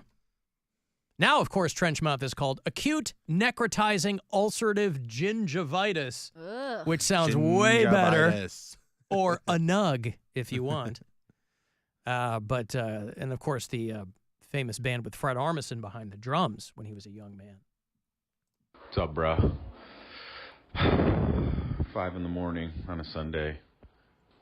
The air show's definitely just for the government to go around and flex on us. I mean, they're like, hey, check this out. We got these hot rods that fly in the air. You don't. Man, your 30s mess you up, bro. I like that 5 in the morning. The air show is just a flex, and your 30s mess you up. I thought it was more like to make you feel safe. Like, look at all this cool equipment we have to fight other nations. You should feel safe as an American. I'm sure that's part of it. It's all kind of propaganda-ish, but still, like, whatever. It's not like those planes are all parked in our backyard here in Northeast Ohio. Right. They got to bring them in from somewhere. Bill went. I didn't go. I watched it on my roof. Oh. I watched it. But that's what I mean. It came to you. It came to me. Yeah. And had some people over. We did a little cookout, and then went up on the roof. And you cook out on the roof or down by the pool? We cook out down by the pool. And then you have burgers to move the party north. Burgers and hot dogs, and then we all went upstairs. And this is the first year I've watched it. I've never actually watched the air show before, and it was incredible. It's pretty cool. It was so fun. Now, what part of it? You've seen an air show before, though, haven't No. you? I've never seen them, an air show. I've seen them like fly by and like practice and stuff like that, but I've never like watched the whole air show. And I had my speaker going, so I was playing music along with it. So we started off with, Danger Zone, of course, and then we do the Top Gun theme song, and then go through some more songs. Oh, you were leaning into it. Oh, yeah, we were leaning into it hard, and then like Fly Like an Eagle. Did I Just Want to Fly by Lenny Kravitz, and as we were walking down, there were some other people that were upstairs with us, and Pants, who came over to watch it, just overhears these older people in front of us go, they really did a good job with the music. And I was like, hell yeah. No songs about crashing mixed in there? No. No explosions or anything like that? Okay. No, we kept You didn't play the band Explosions in the Sky? No, nothing like that. All right. Kept it very positive, aerial themed, Yeah. and then closed it out with Born in the USA. Obviously. Wow. Yeah. By the guy that did Santa Claus is Coming to Town. Yes. Forget his name. Spring String. That's what Dick Yes, calls Bruce him, right? Spring- Bryce Spring String. Yeah. Yeah, so that was really, I've never watched it before, and, it's a little bit different if you're down there at the actual airfield, which I'm going to go next year because I was that into it. So they're cruising right by, but like, yeah, they're passing by your building as they're kind of turning around. Yeah. around right above my building. And there's some videos on my Instagram story at Bill Squire if you want to check it out. And it made me feel like a little kid again because I was like, that's just cool, man. It's just neat. Right. And I got goosebumps. watching it. Goosebumps. Yeah. Wow. That was probably because of the noise. Probably. That I was don't your know. skin having a sonic reaction. Maybe. Yeah. But I was like, I don't know. I was really excited about it. I didn't think I was going to be that into it, but it was really, really cool. We skipped this one. Brian goes every year. Yeah. He went with his mom. He takes his daughter. And I was like, oh, my gosh, this is going to be so lame. And then I went, and I was like, it's really this is cool. pretty awesome. It's really like, cool. the stuff that they can do. Yeah. Like when they're in Blue formation, Angels, yeah. Yeah. And yeah. they're like 18 inches apart from each other. It's crazy. It's insane, the skill that those guys have to be up there. I guess this is the first year that there was a female pilot that was up there with them. So The I was like, first year? I was like, oh, there's going to be a crash. What's next? Lady doctors? Yeah, right. Wow, all right. But nothing like that. That was a blast. And I also met my girlfriend's dad on Sunday, remember? Oh, yeah. That went How'd that great. go? It was good. It Yeah. was very good. Went You to- like the cut of your jib? Yeah. Yeah. A good time. Mm-hmm. What did you guys bond over other than his daughter? Just our love of Italian food. A love of Italian Yeah, we were just food. having All a good right. time. That's a hot Yeah. take. Yeah, Is he telling some Italian? stories. No, but I mean, we were just Two at an people who Italian like restaurant. Italian Yeah. food. What are the odds? Yeah, but it was me and him and his wife and my girlfriend, her daughter, and her niece. So there's like a bunch of. So it was just It was just a fun conversation. You know, they call that family style. Yeah, it was family Bill. style. Yeah, It was a good time. You were at an Italian restaurant. Yeah. Gotcha. Italian restaurant. And as I was parking my car. Your muscle car? Yeah, my muscle car. The guy that was working the valet was talking. He's like, "Oh, what year is it? What's horsepower and stuff like that." And my girlfriend, who knows way more about cars than I do, she is a driver and like grew up on the track and everything like that, answers a bunch of stuff because I'm like, I don't know.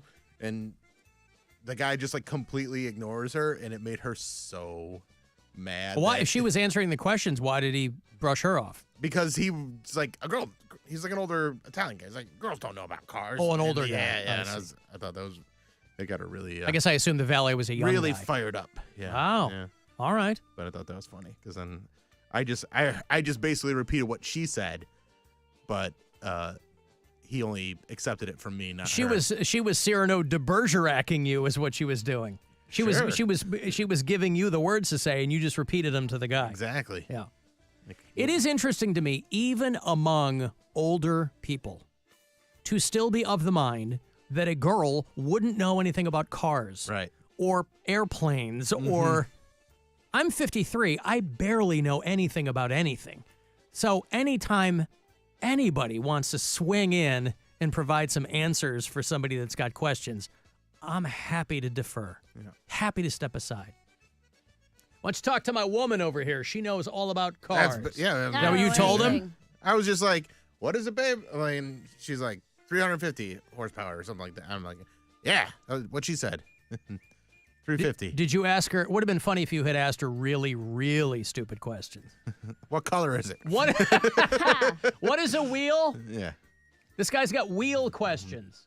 Is that, honey, do you know what's the circumference of this wheel? What's it made of?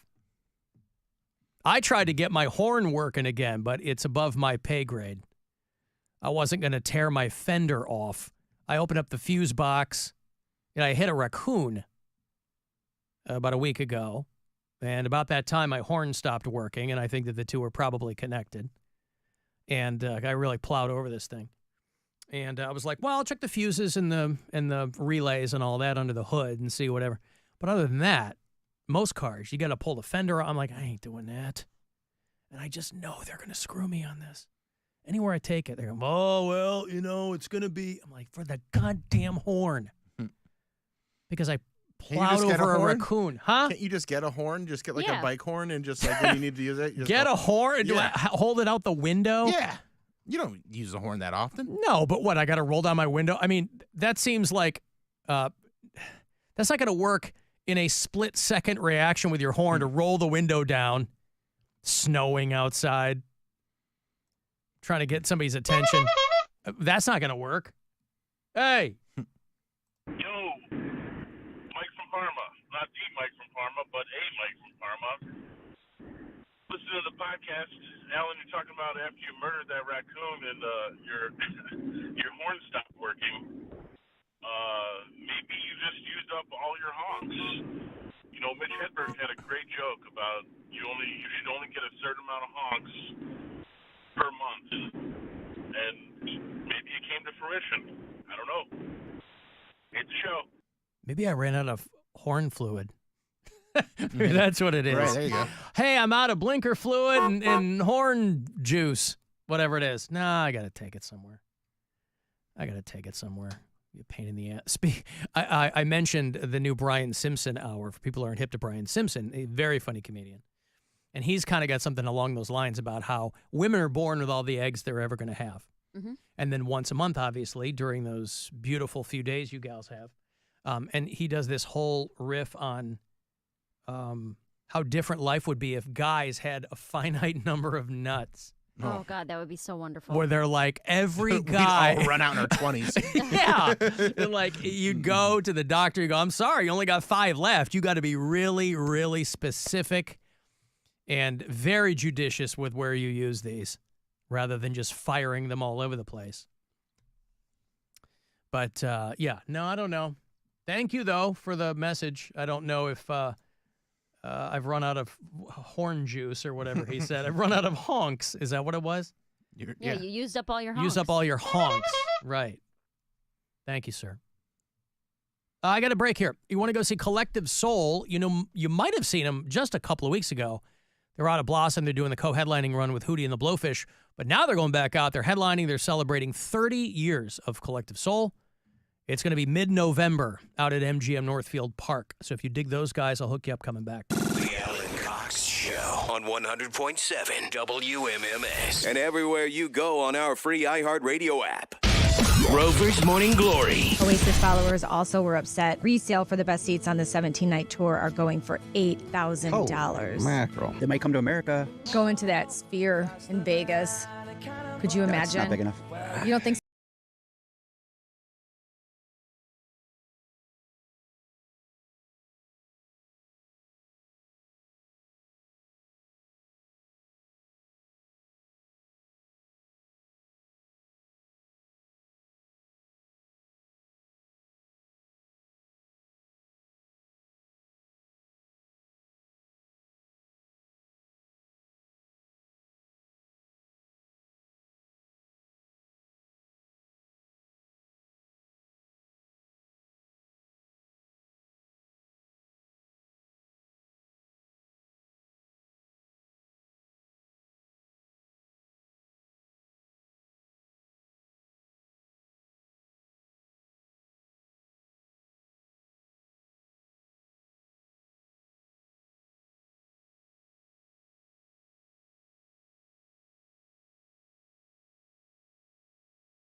The Buzzard. From the Bath Authority Studios. The Buzzard. The home of the Buzzard. Buzzard. This is 100.7 WMMS. Cleveland. Time to give stuff away. All right, I want to go see Collective Soul, Ed Roland and the Boys from Atlanta, Georgia. You might have seen him with Hootie. They did Blossom just a couple of weeks ago, but now they're going back out. Headlining run to celebrate the 30th anniversary of Collective Soul. They're going to play Sunday, November the 17th, out at MGM Northfield Park. And you can welcome them back to Cleveland with your presence. Ticketmaster.com's got all the details for you. You get my first pair here this week. Good luck. 2 for Collective Soul. These guys are really good live, if you've never seen them. 216-578-1007 for caller 10 or 800-348-1007. Yeah, it seems a little unfair that you can watch our live stream, but we can't see you.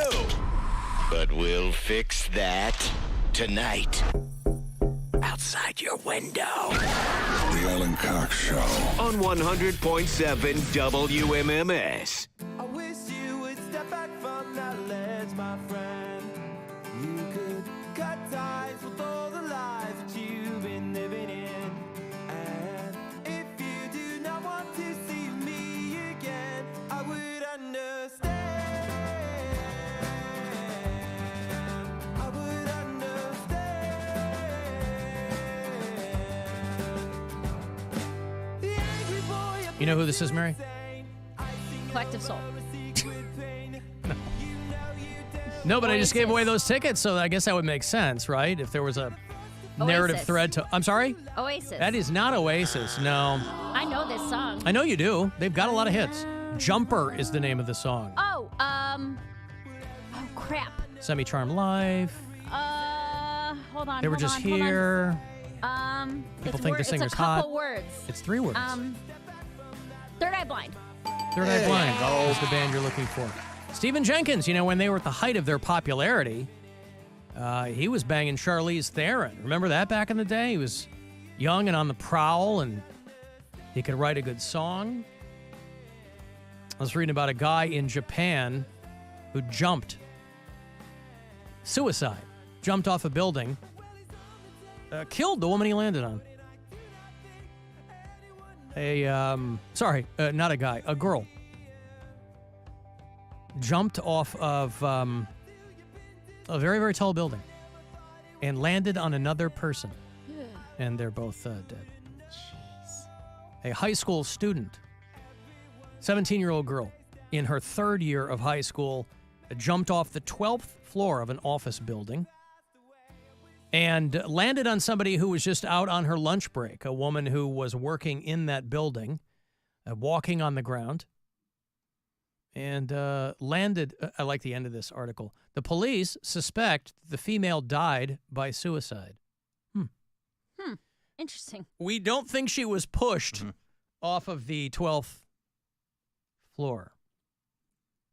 They found 1 woman and 1 teenage girl, both of whom were bleeding. And they both died at the hospital. So again, there have to be ways to take your own life that don't necessarily impact, if you pardon the pun, another person. But Japan's wild, boy. I just finished watching. I was a little bit behind, but I love the show so much. I just finished watching the last season of Tokyo Vice. Anybody watch Tokyo Vice over there on HBO? No. There's an adaptation of a book that this guy wrote. He was an American journalist working for a Japanese newspaper in the 90s. And he got mixed up covering the Yakuza, the Japanese mob. And they did a couple of seasons of it, and then it was kind of unceremoniously canceled by HBO. And so it's one of these situations where they're hoping for another season somewhere else. If they don't get one, if you watch that show, it did wrap up nicely. But the main guy in it is this dude, Ansel Elgort. You know who that guy is? Yeah, he was a Baby Driver. Baby Driver, there you go. And the amazing thing is there's another American actress. Hot. He's a good-looking dude, right? He's got like a baby face, but he's cute, yeah. Baby Driver. He had some Me Too stink on him a couple of years ago. Huh? Your name is Baby? B-A-B-Y. But he and this other actress named Rachel Keller, who was on a season of Fargo, both of them speaking fluent Japanese in this show, which is wild to watch. That must have been a very interesting way, just a very interesting thing to have to do for this show. To learn my ex-wife speaks a fair amount of Japanese. My older daughter took it in high school, so they're both relatively conversational in Japanese, and I'm fascinated by that because that is not an easy language to learn. But it's a wild show. But again, there are all these themes of, in Japanese culture, there's themes of patriarchy and honor and dishonor and what people do if they feel dishonored. They don't want to bring dishonor to their families. I'm speculating, of course. I don't know what the situation was with this girl. It might have just been normal teenage suicide stuff. But she did land on and kill another person. There's not much of that around here, at least that I've noticed. There's not a lot of people jumping off buildings in downtown Cleveland. We got guns. Guns is how people kill themselves in America. Or pills. Well, that's what I'm saying. But you still have the option. I think if somebody goes to jump, that's I always assume that if you have made the decision to kill yourself, you have also made a specific decision as to how. A gun is easy. So many people have one. But we also have buildings. And I have to think that anybody anywhere who decides that's how I want to do it, there are still those people. I just don't hear about that a lot. Well, there's also, jumping off a building is you still have to be able to get to the top of the building. Yep.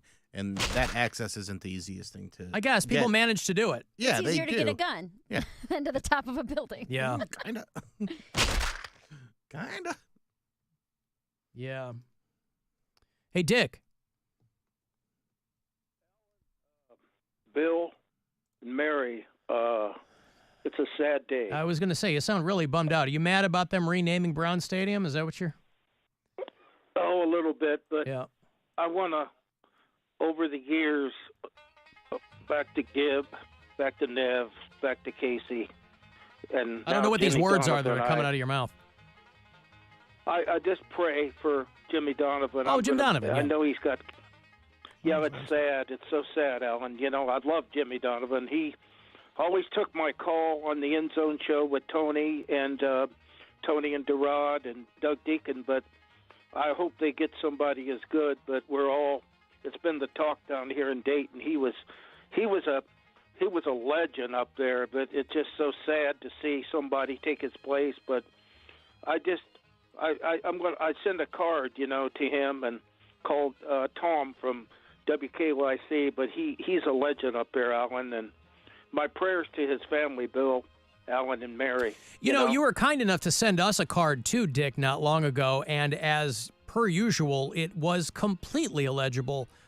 It was covered. I think Mary brought it in to us. I tried. Yeah, we tried to decipher it. It's like ancient cuneiform, trying to figure out what Dick is saying. But it's always a nice gesture, and I'm sure that the Donovan family will be similarly appreciative of that gesture, Dick. Yeah, it's just that he touched everybody's heart. Back when I was young, I remember Nev, and I think he took my call and he said, "I bless you, Dick, but I just want to see, I'll call the show, Enzo show and talk, but he was part of my life, like you guys are, and yet I say so many prayers because, with what goes on today, it's just it's a sad world, and yet I think what I've done in my life is go play music, and my family was always number one, and and I know a lot of people that that like music, and I'm proud of my music, and Bill, Mary, and you came, like, so you guys, I want to see you too, Alan, but I just think that we've been friends, and it's worshiping God that you guys, I talk about you guys when I play music, but I thank Bill, you coming, and Mary talking, and you taking my call, and I want to send greetings for you guys, not be down in the dumps, but you guys are really great people. Right. Okay. Well, so you like Jimmy Donovan because he took your call.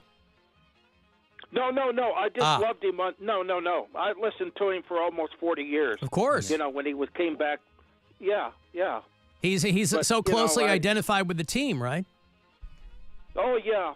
Hey, did you guys, Bill or Mary, I'll ask you and Alan, who's going to do the play-by-play? Have you heard? I don't think they made an announcement yet. I think we've certainly put our feelers out, Dick, to see if it can be one of us. It's you, Well, Dick. I would love it. Huh? They called you. You didn't get the message. They want you to do it. Oh, I would say I'd make everybody laugh, wouldn't I? Give us a play-by-play right now, Dick. How would it go? Yeah, do you think that you could swing anything like that? The Browns are on the 20. The Browns. Watson back to pass. Uh-huh. Jump! 30 yards! Touchdown, Browns! Right. How's Touchdown. that? Right. Nick Chubb, touchdown! Okay. Well, you might not have to do too many of those touchdown calls, Dick. So, yeah. Who knows? We'll see this season. All right. Okay. Well, you'll probably know before we do, Dick, who the new voice of the Browns will be.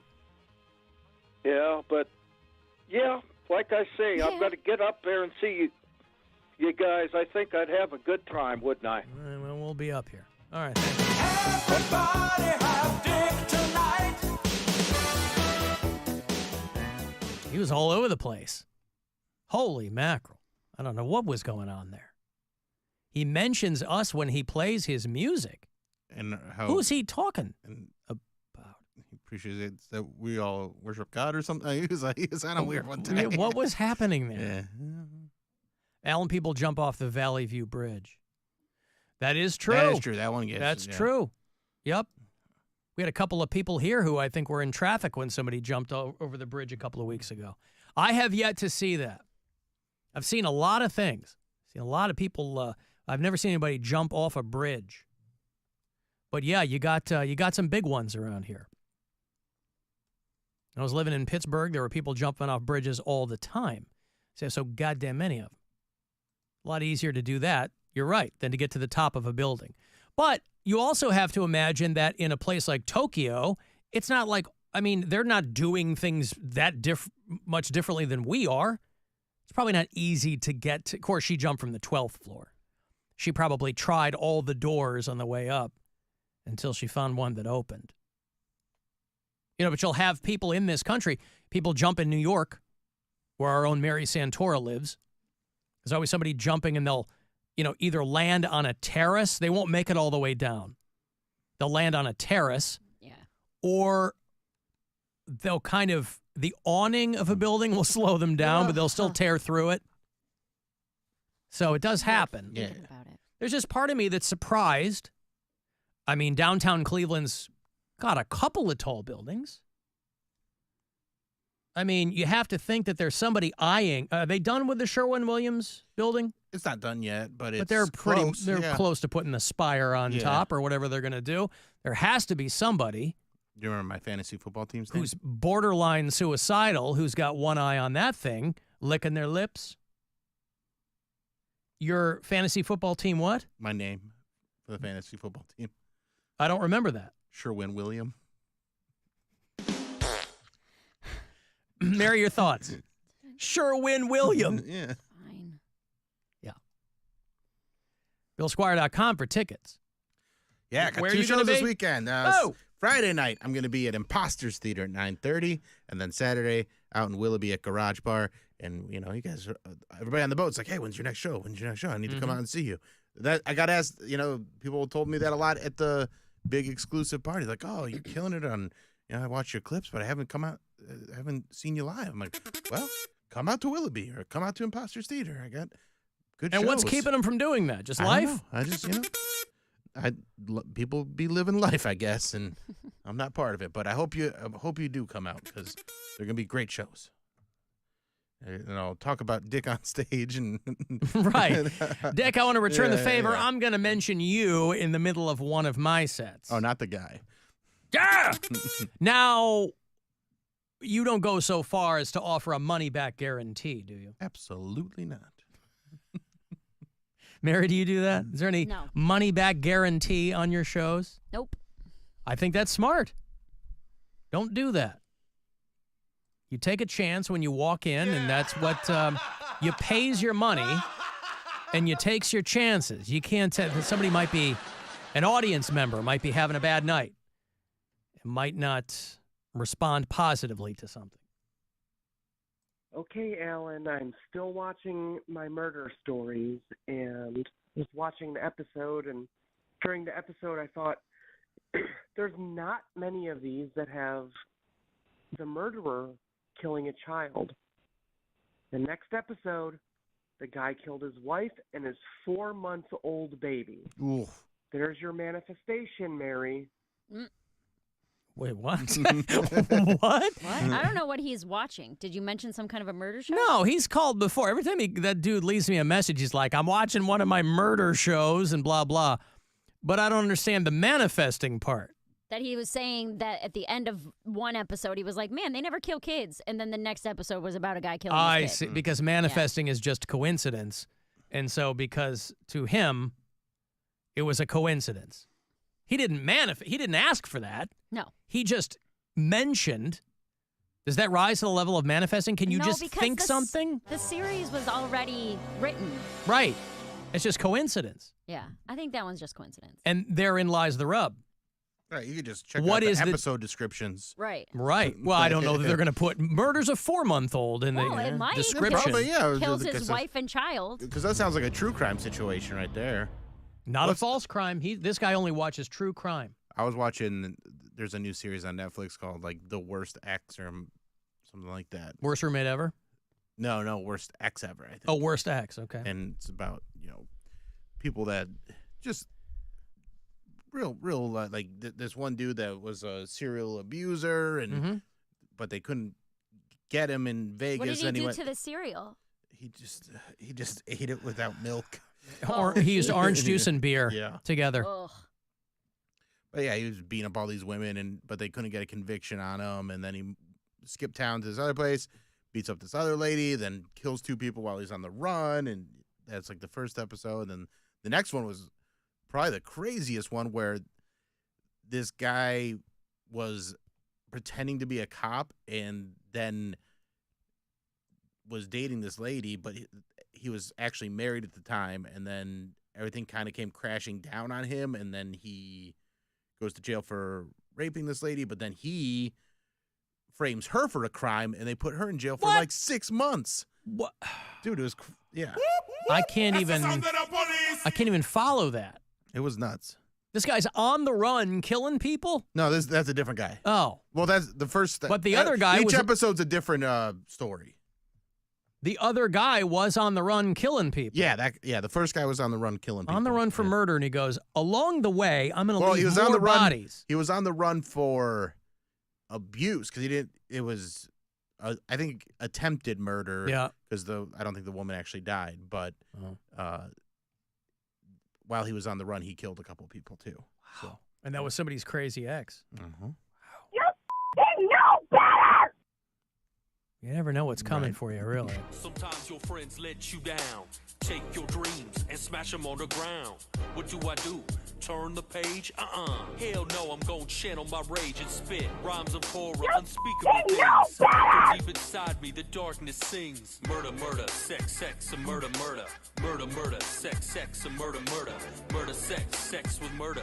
Murder with sex. Dead people have sex, then they murder. A couple of our South Carolinian bureau chiefs hit me up, and everybody in South Carolina in the incarceration industrial complex, they are rock hard because the state is getting ready to carry out their first execution in 13 years. How? And well, that's what I'm getting to. You get kind of the menu in South Carolina.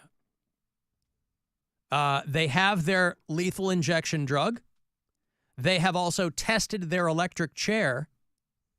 And they have trained their firing squad. Who gets to choose? The inmate. Wow. They've certified that all 3 methods of execution are available for Freddie Owens' scheduled execution on September the 20th. He gets to pick.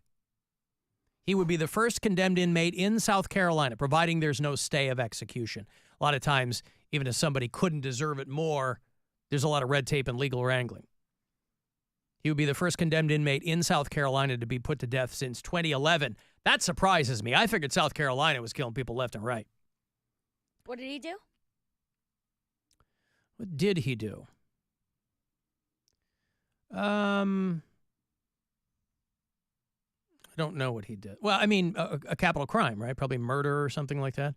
He was sentenced to death for killing a convenience store clerk in 1997.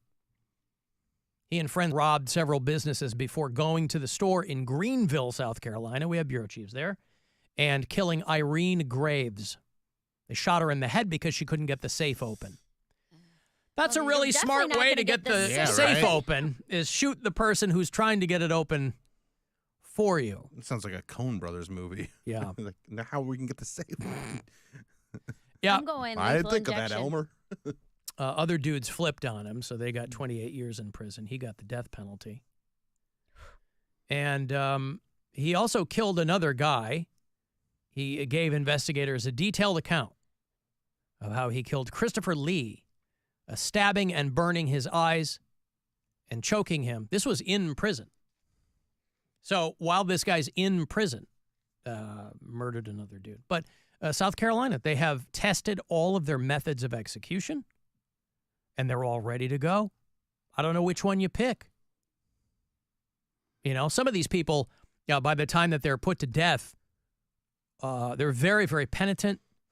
Some of them are utterly without remorse.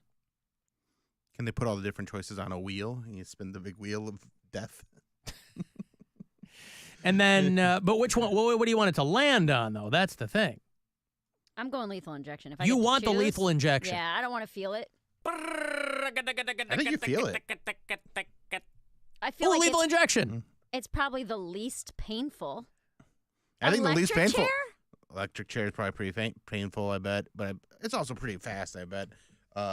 Firing squad, though, you're just torn apart. I mean, What if they miss, dude? I know there's they're a trained. dozen I guys know they're lined trained. up there, and one of them is probably just doing a headshot, and the other one's I know they're trained. turn but you what into if Swiss they, cheese. Squad is crazy. What if they hit through like your cheek or something? Mhm. I feel like lethal injection has the least possibility of going wrong. Well, they said that they've trained their Unless they bring back sharpshooters. guillotines. I mean, they could do That one's pretty accurate. Yeah, that one's just line up an decapitation M60. corner just- back on the just- Alan Cox Show. Yeah. Be worth it. We can do the Goodbye Earth, but just Goodbye Head. Head. I don't know, man. The Green Mile messed me up when it comes to electric chairs when you didn't wet the sponge. Never saw it. Oh, yeah. What? It's a good one. That's what I hear. Yep. I saw that movie when I was like 10, dude. I mean, I read it. I just didn't see the movie. I was like, I read it. Well, did they have the sponge, when we didn't wet the sponge part? Probably. In the book? It was a long time No. ago. Yeah, probably. I don't know. I'll have to go back and see if I dog-eared where they didn't wet the sponge. You gotta wet your sponge, ladies. I got a break. I'm gonna go see Clutch. Mary likes him. Clutch is coming through. WMMS presents Clutch on this current tour. It's the Two-Headed Beast tour. They're co-headlining with Rival Sons. They got Fu Manchu on the bill, too. End of this month at Jacobs Pavilion. We'll hand those off next. It's the Alan Cox Show. Everywhere on our free iHeartRadio.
possible. Take the iHeartRadio app and the NFL with you right in your pocket. Open the free iHeart app, search NFL, and start listening now. It's time to give stuff away. Hey, hey, it's free stuff for you. All right, you want to go see Clutch and Rival Sons? WMMS presents the Two-Headed Beast Tour. They're co-headlining, and they got Fu Manchu opening up. Beautiful. That is a trifecta, boy. And not far off, Thursday, September the 19th, the thing is going to go down at Jacobs Pavilion. You can go to axs.com. That'll have all the details for you. If you have that app on your phone, it's even easier. Tickets info, all that. MMS presenting Clutch and Rival Sons on the 19th. And you can be there. It'll be caller 10. I'll probably see you there. Good luck. 216-578-1007 or 800-348-1007.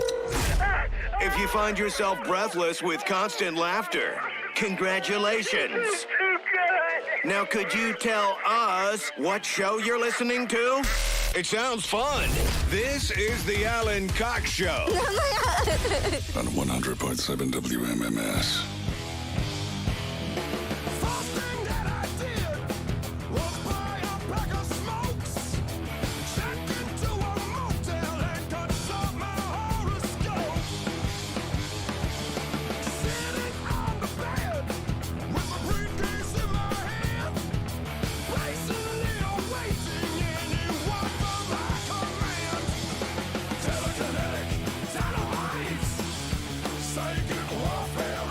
Clutch is one of those bands I fully expect every year. They go, hey, we're gonna call it a career.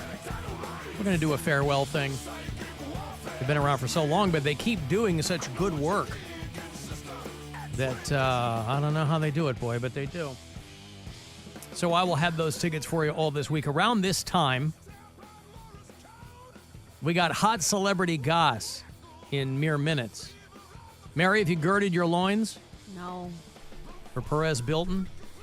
No. Guardians will play the Royals again tonight in Kansas City. You know what Kansas City is known for? George Brett and barbecue. Oh, I was gonna. It depends on if you ask Tom Brenneman. Yeah. But no, not him. Not his slur-infused commentary. Guardians in Kansas City tonight. They beat them last night, getting slow revenge for that homestand when the Royals were here. 7:40 tonight. They did actually take a game against the Royals last week. They won that last one. Oh, that's right. They avoided the sweep. 7-5.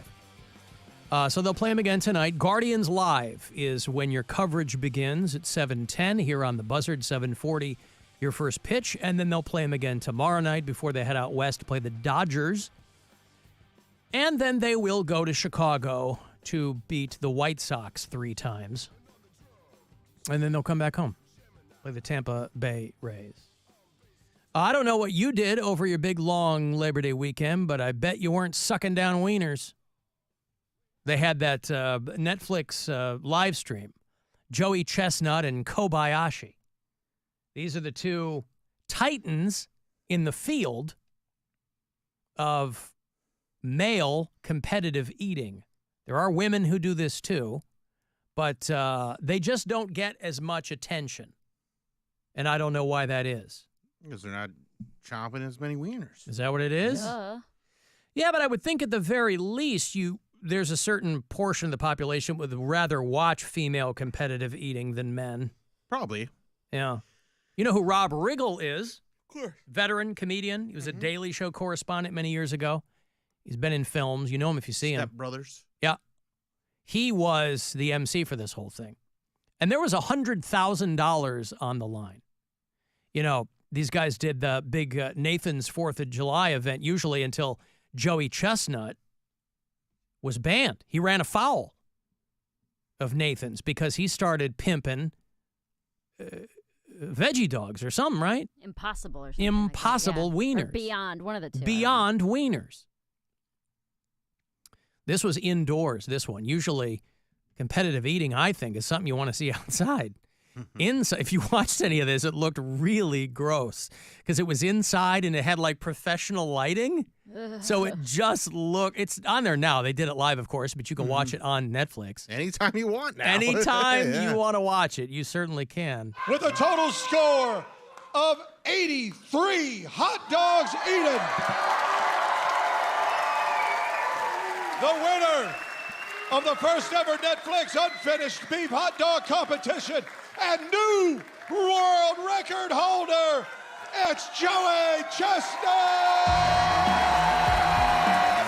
I mean, his last name is Food. Yeah.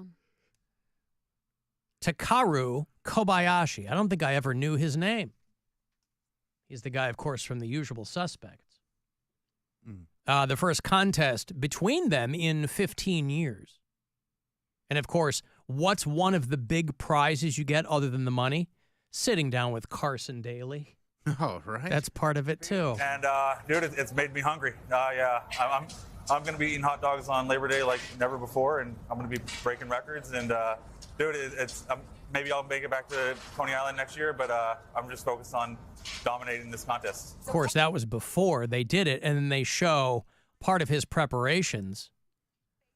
But they weren't dunking. They said that was not allowed.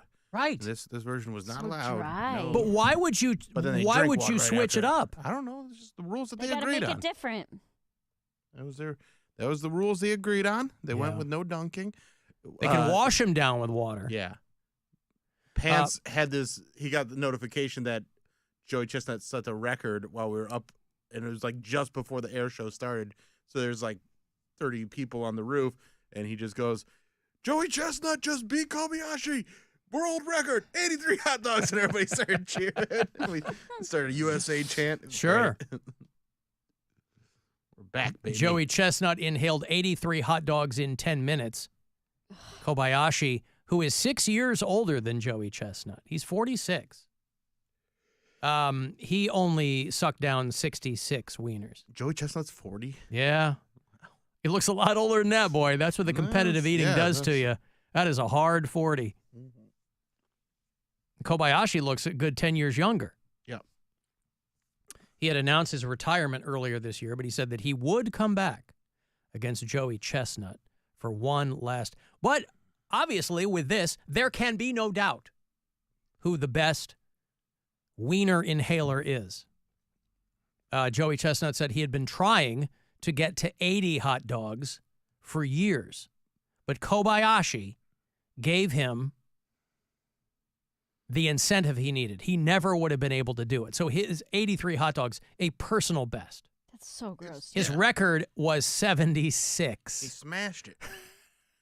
83 hot dogs. He said, see, every villain needs a hero, and every hero needs a villain. He said, we weren't always nice to each other, but I love the way we push each other to be our best. I mean, something as stupid as competitive eating, and I guess stupid is a sliding scale because he did win $100,000. There's real money here. But, you have to obviously pump it up. I also feel like Netflix could have done a bigger prize. Like $100,000 is nothing to sneeze at, but it also, like, make it $1 million. You got the money, Netflix. Well, they probably wanted to kind of see what kind of response attention that they would get. Yeah, for this. Quite a bit of attention. I'll show you a little bit of it here.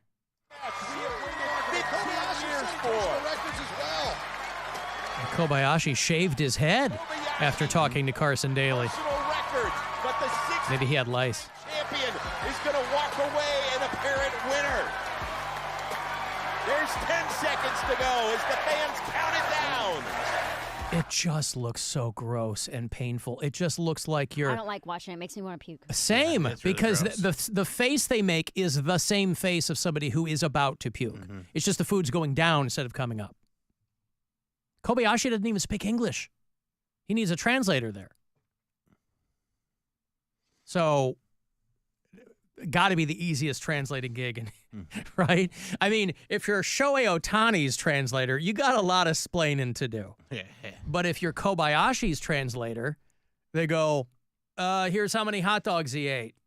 See you later. Good night, everybody.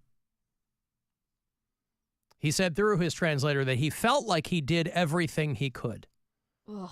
And now Kobayashi will go off into retirement.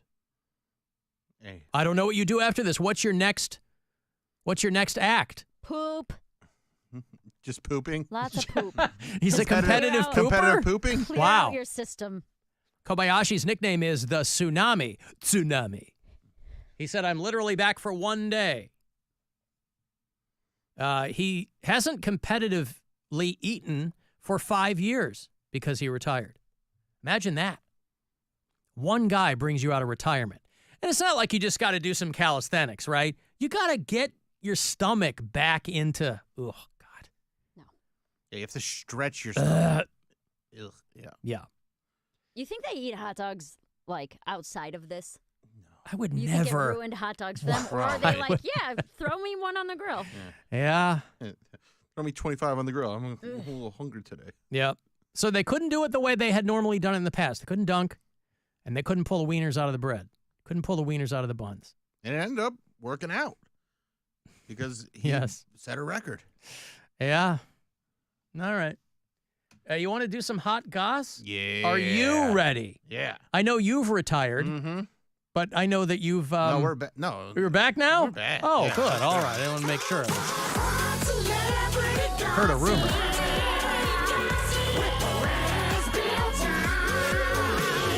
This is Hot Celebrity Gossip with Perez built-in. Ooh. All right. Get ready to chomp down on some soggy goss. Starting things off with Nikki Bella, who also was one of the co-hosts of that event. She's a former wrestler, and her and her husband, the Dancing with the Stars Russian, Artem Chikvinchustev. The Dancing with the Stars Russian. I think there's a couple Russians on that well, show. he's one of them. All right. They're gonna get a divorce because he beat the crap out of her last week, and he was arrested. And according to inside sources, he's gone from Dancing with the Stars to dancing behind bars. Oh, yeah. Faux shiz, faux shiz. I didn't see. That's a terrible story. I didn't see that. Yeah, it's really bad. Wow. Okay. It's super messed up. And now I'm definitely not going to start watching that show. Yeah. Amy Slatton? I don't know what her name is, but she's one of the stars of the 1,000-Pound Sisters, and she had quite the time. She went to a safari park in Tennessee, and while she was there, she got bit by a camel. And so she was trying to get out of there. She kind of made like a makeshift bandage out of a T-shirt, and then they brought her out on a stretcher, and when they got to her car, they ended up arresting her because she had a bunch of weed and psychedelic mushrooms just out in the open around her kids. So they in jail over child endangerment and having narcotics. And according to inside sources, the camel's going to be a big star because of all this and is getting its own spin-off reality show called The Vanderhump Rules. Oh, yeah. Faux shiz, faux shiz. Mary liked that one. She loved I it. need another nap. You take your naps. I'm writing these gems. All right. Then finally, Adele announced at her concert in Munich that after she's done in Vegas with her residency, she's taking an indefinite hiatus from making music. She didn't say how long she's gonna do it, but she's getting married to Rich Paul in the coming months, and after the Vegas run, she's done for a while. And according to inside sources, hey, why not the Zac Brown Band? Huh? Why don't they take a break?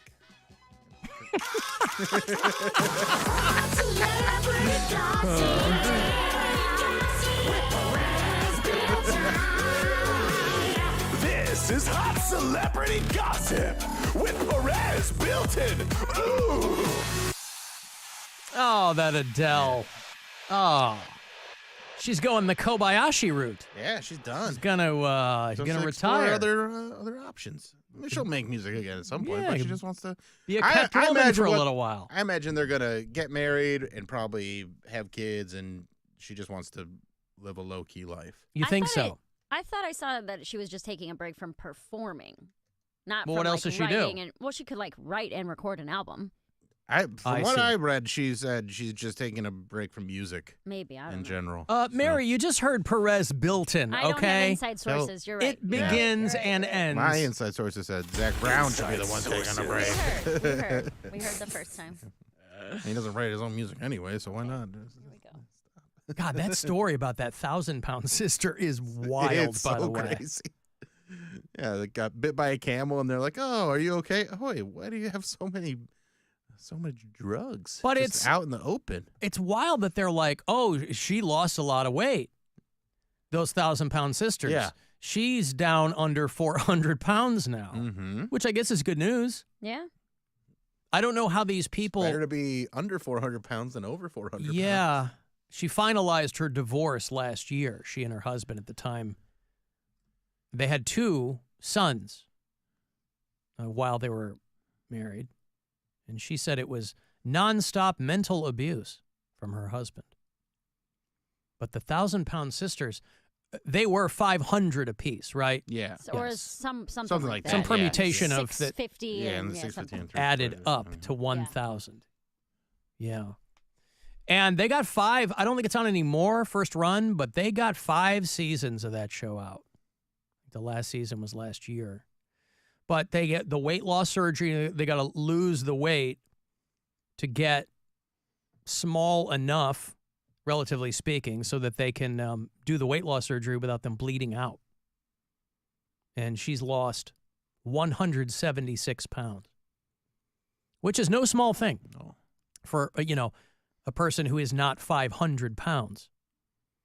But you're probably not going to be very happy in your life either. So you're going to have drugs at a Tennessee safari park outside Memphis. And she's not even 40 yet. She's in her mid-30s. Scooped up on Labor Day. The police say they notice suspicious odors. If that were you and me, they would probably immediately think weed. But for somebody like her, there could be such a melange of scents in that car, right? A lot of flaps and folds. It could be burger wrappers. It could be farts. It could be any number of things. So I have to imagine that there was some kind of canine animal involved in this. How can the human nose, which as we've established is the most sensitive of the senses, how could the human nose discern one single scent from what is sure to be a terrible, terrible olfactory bouillabaisse there in her car? But anyway, she's, I'm sure she'll figure that out. I don't think that 1,000-Pound Sisters is still a show, but it might be.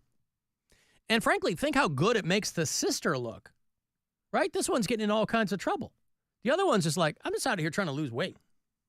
I'm out here trying to do my thing. I got a break here. If you're on hold, I'll grab you on the way back. I will have those Nothing More tickets for you a little bit later on. I want to go see those guys. 5:30, under an hour, I will have the next keyword for you to get to Vegas. Our iHeartRadio Music Festival is now just a couple of weeks away. These keywords get you $1,000 and the trip to the event. It's the Alan Cox Show on 100.7 WMMS. And everywhere you go on our free iHeartRadio app. We got stuff. You want stuff. Win stuff. This week at WMMS.com. WMMS presents Nothing More at the Agora. Register to win a pair of tickets to see Nothing More with Set It Off, From Ashes to New, and Post Profit, Tuesday, September 24th at the Agora. Get more info and register to win at WMMS.com. Your afternoon drive is brought to you by the Ken Ganley Auto Group, Ohio's #1 automotive retailer. Fuel your summer road trips with made-to-order food from GetGo, like the Smokestack pulled pork sub or sandwich, tender pulled pork, tangy barbecue sauce, cheddar, crispy onions, and Chipotle ranch. And you don't need a campfire to indulge in the sweetness of s'mores. Toast summer at GetGo with a made-to-order s'mores shake, cold brew or latte, featuring toasted marshmallow flavor, chocolate sauce, and crushed graham crackers. All your summer flavor favorites are ready at GetGo Cafe and Market. Better believe it. And Doug. Customize and save hundreds on car insurance with Liberty Mutual. After that, You can also save me, as I'm currently hanging from the edge of a cliff. To recap, number 1, customize and save. Number 2, time allowing, save me. Shoulders separating! Only pay for what you need at libertymutual.com. Savings may vary. Underwritten by Liberty Mutual Insurance Company and affiliates. Excludes Massachusetts. Liberty, liberty, liberty, liberty. Right now at the Ram, make this the summer event. Well-qualified lessees get a low-mileage lease on the 2025 Ram 1500 Bighorn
from the Bath Authority Studios. The Buzzard. The home of the Buzzard. This is 100.7 WMMS. Cleveland. Alan, you have been described by your enemies as evil, insane, manipulative. Who are you? Call the Alan Cox Show. 216-578-1007 or 1-800-348-1007.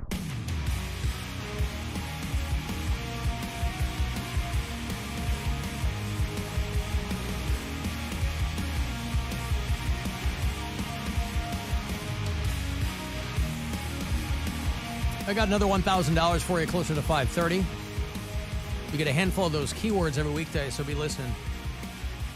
Now that we're back on our bull shrimp after the long holiday weekend, $1,000 along with passes for you and a pal to get to our iHeartRadio Music Festival. Fly you out, put you up, you got $1,000 in your pocket.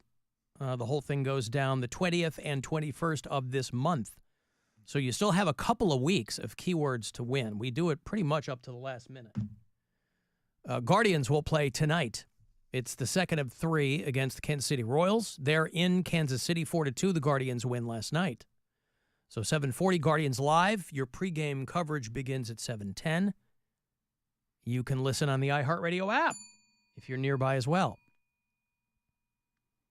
Alan, if you caught any of the Joey Chestnut Kobayashi thing, it was the pump-up music that was the most exciting. I saw some of that. I was actually able to kind of watch a little bit of the satellite feed before Netflix went live with that thing, and the pump-up music was great. Sucking on a chili dog, sucking on a chili dog, sucking on a chili dog, sucking on a chili dog. Sucking on a chili dog, sucking on a chili dog, sucking on a chili dog, sucking on a chili dog, sucking on. Feels a little repetitious, doesn't it? Does he? When is the? A little bit. Yeah. That's why it's so. Sucking on a chili I don't know. I see. All right. Well, that guy does good work. He and his I'm band, McGovern, yeah. the Wolves of Glendale. They're going on tour. Are they? Yeah, they're very funny. Very funny. I like what the F is happening here. He just dropped one. God, what was it? I forget. I'll have to find it.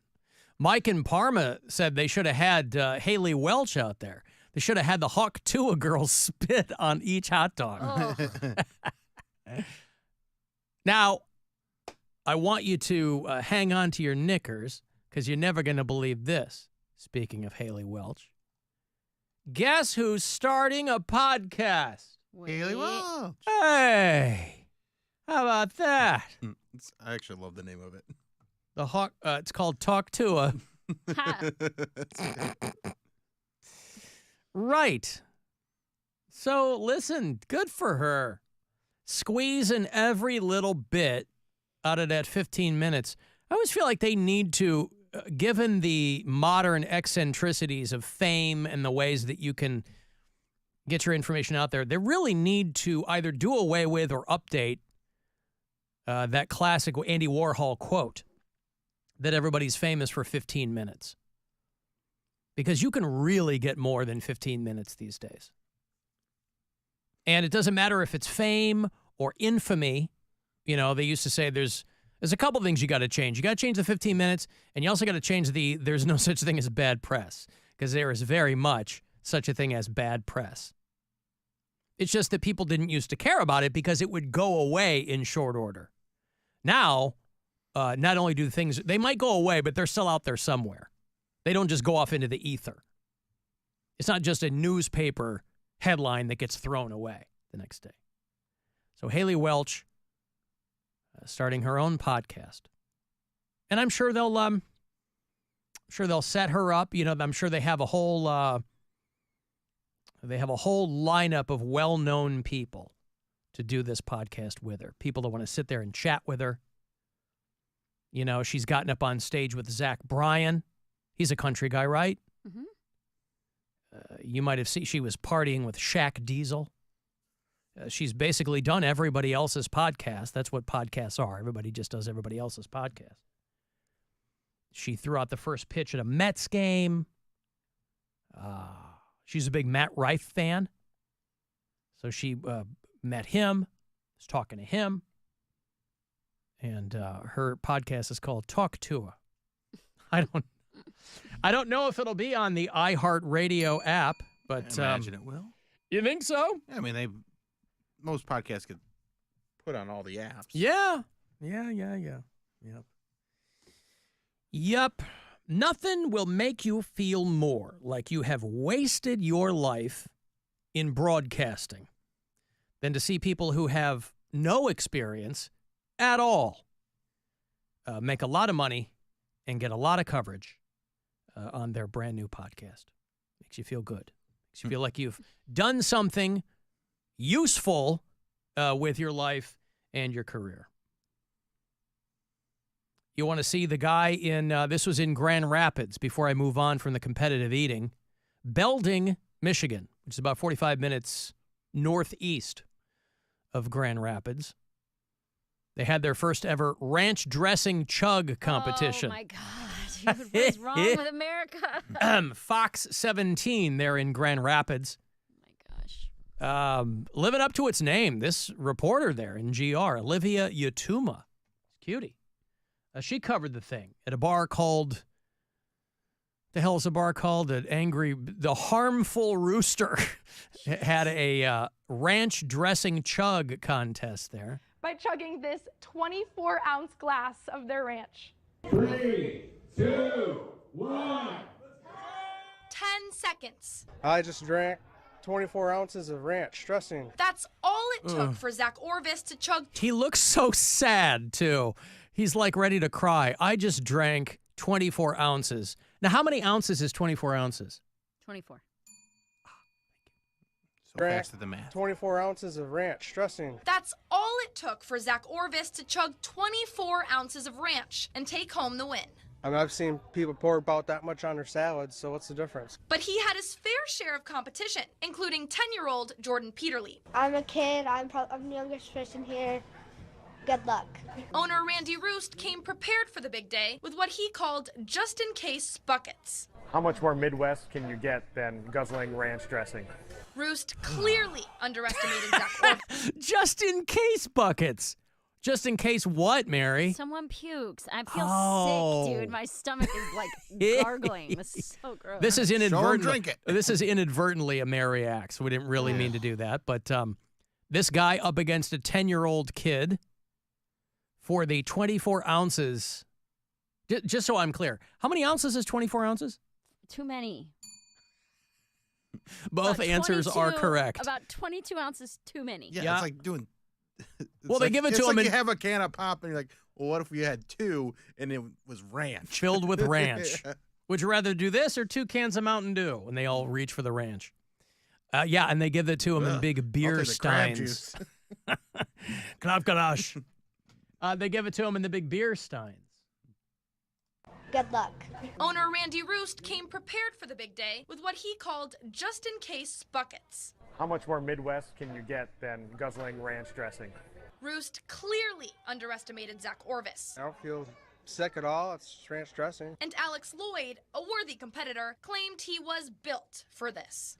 The waiter said there's like these big tubs of ranch, so he started calling me Tub of Ranch. The prize sought after by all 12 contestants. Do you see that guy? Chances are pretty Oh, slim, this guy but was trying to choke it we're down. Just gonna do it. Tub of Ranch. The prize sought after by all 12 contestants. Chance Look at that guy. He started calling me Tub of Ranch. Uh-huh. The prize sought after by Backwards baseball He's cap. just like, what am I doing with my life? Like you just see the regret. I'm gonna need a just-in-case bucket over here. Yeah. Tub of Ranch. The prize sought after by all 12 contestants. Chances are pretty slim, but we're just gonna do it. Go for it. A $100 gift card. I wouldn't mind getting $100 from it. And a free order of all-you-can-eat wings every week until spring of 2025. I said, yeah, I want free wings. It's safe to say that these competitors were ready to take on the ranch. Orvis just slammed it better than the rest. Roost tells me that he is hopeful that this will be the first of many for their ranch chugging competitions here at the Harmful Rooster. The Harmful Rooster. Oh, boy, how about that? 24 ounces in 10 seconds, Mary. That's so gross, dude. Right? You ever seen the guy that does like the beer chugs at tailgates? Yes. And he just like he's just so fast, just like bam, bam. Yep. It's incredible. Imagine I want to see him do this with ranch. Now, Mary, I'm going to give you, since you fancy yourself, and I do too, I fancy you the mathematics expert on this show. You are, after all, a pharmacy school dropout. Mm-hmm. So you are the most versed of the three of us in mathematics. Okay. So I'm going to throw this at you. This guy drank 24 ounces in 10 seconds. Mm-hmm. How many ounces and how many seconds is that? It's 24 ounces in 10 seconds. Wow, she's so fast. That's what's most impressive to me, is she's so fast. Man. All right. It's like the 1,000-pound sister, right? Right. She had a restraining order against her ex-husband. He had to stay 500 feet away from her. That's a pound a foot. It's exciting. Even I can do that math. Good job. 24 ounces in 10 seconds. What would it take you? No. Not $100. Not Yeah, $100? 50? No, dude, I'm not doing that. 25. I wouldn't even make it through it. No, right? $20. It would be like me trying to eat that stick of butter. Like, you can feel it in your throat, can't you? Yeah. When you I feel watch like I'm these gonna people puke. do it. Yeah, when you watch them do it. And it's so strange because some people love ranch. Like all those people, if you were watching the live stream, you saw all those people lined up to compete. They're like, $100? Sign me up. And free wings? Free wings till the spring. That's my wings. That's my spring wings. No, just pay for wings, man. I don't Yeah. need to drink it. Yeah. I mean, free wings, though. Wings are expensive these days. I'll take your word for it. Yeah. I You don't need know. Wings. Huh? You're not a wings guy. Not a wings guy. No. And it sounds like not being a wings guy is saving me money if they're so expensive. Why are they so expensive? I don't know. Everything's expensive. Biden. Thanks, Biden. Thanks, Grandpa Joe. Alan, I could chug the house-made ranch, but not the bottled brands. House-made ranch. It's usually thinner because they make it with like actual buttermilk and they make it in the store. No, it won't make you thinner. Not like the movie in the book? all right. Oh, it's not like a gypsy curse? 24 ounces is 3 cups of dressing. See, that doesn't sound like a lot, but it is. A Still cup 20 of dressing is a lot. That's a ton. Clearly. So much. I watched them Usually- drink these steins. A side of dressing that you get with a salad is either 2 or 3 ounces. 12 little ramekins of dressing. Yeah. 2 cans of pop. Oof. Yeah. Well, listen, Belding, Michigan is a small town, so they're looking for things to do. And this guy knows that. Randy Roost, I think she said. I'm sure that's his given name. Randy Roost, out there in Belding, $100. And they get some local TV coverage. Here's a text. I hate you, Alan Cox. Cut your hair, hippie. I touch myself to your YouTube live streams, and I'm not even gay. You look like one of those homosexuals wearing tie-dyed belly shirts from the 80s. Yeah. I bet you have a vagina. There's a lot going on there. Well, I can assure you that I don't have a... Wait, hold on. I can assure you that I don't Prove it. have put a it on the live vagina. stream. Put my non-vagina on the live stream. Yeah. And I'm growing my hair out. I'm not cutting a goddamn thing. Alan F. the Pickleback, I like my Malort with a ranch back. What? See, that is the flex. That's the flex.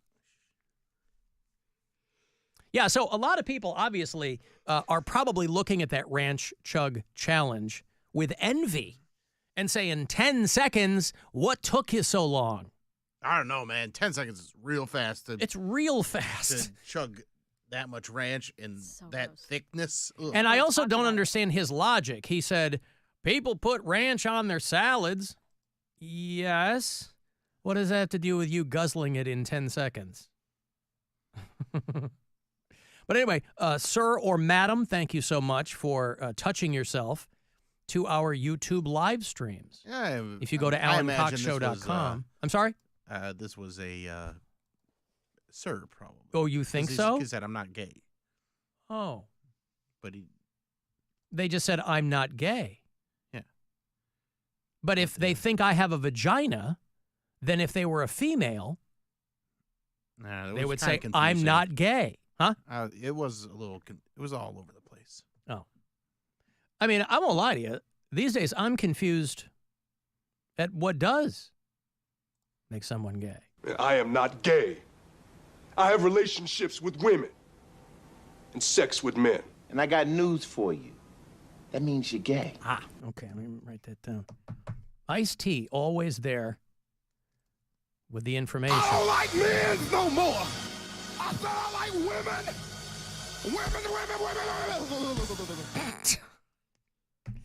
One of our bureau chiefs in Louisville, Kentucky. What a town, what a toddling town. Sent me a couple of stories. There's always something going on in Louisville, Kentucky. One lady said that Kanye West told her telepathically to steal a car. And so she did. And that's the problem with Kanye. You never know what he's up to. Right? You think he's out there doing stuff, making music, putting duct tape on his girlfriend's boobies, dressing her up like Mila Jovovich in The Fifth Element. All solid endeavors. But there was a 28-year-old lady in Louisville that trying to get into random cars. And then she tried to steal one that had a kid in the back seat. And they asked her why, and she said that Kanye West. I like the article. They describe Kanye West as an American musician, producer, and fashion designer. Hey. I guess if you sell $500 T-shirts, you're a fashion designer. Oh, and the shoes. And those amazing shoes. I spoke to her telegraphically and told her to steal it. Telegraphically or telepathically? They said telegraphically because they were quoting her. Oh. Telegraphically. Telegram from Kanye. You and I would say, steal the car, stop. No, I mean steal it, stop. No, He's don't got stop. a little something to say to you. Yeah. Here comes the police. Quoting her, telegraphically. Of course, you and I would say telepathically. But telegraphically, here's what she heard in her head. Scoopty poop. So they scooped her up. Speaking of scoopty poop, also this person in Louisville sent me the story about they have a porch pooper that they're trying to zero in on. And they keep targeting the same house. So, there was the mad pooper in Akron a while back. Every few years, somebody gets a bright idea to do this. You might recall a few years ago in Akron, there was a mad pooper who was taking dumps on the hoods of people's cars. And it would sit there, and then it would, bake in the sun, right? And it would eat into the paint. And so they were trying to find the identity of that mad pooper. This person is targeting the same house. And with everything, Ring cameras and everything, I don't know why you would go even 24 hours with not knowing who this was. Unless all they're wearing is a ski mask, which would be the real flex. You run up wearing nothing but a ski mask. But they could probably maybe do a DNA sample of your leavings. Tuesday morning, I went out to my front porch and noticed this, what I thought was a cat poop, and it turned out to be a person. I have no idea. We're good neighbors. We keep to ourselves. We behave ourselves, and I can't imagine that somebody would want to do some kind of retribution. I'm relieved that he's not violent or he's not trying to force entry. He's just doing his deed. Good pun. He's relieved.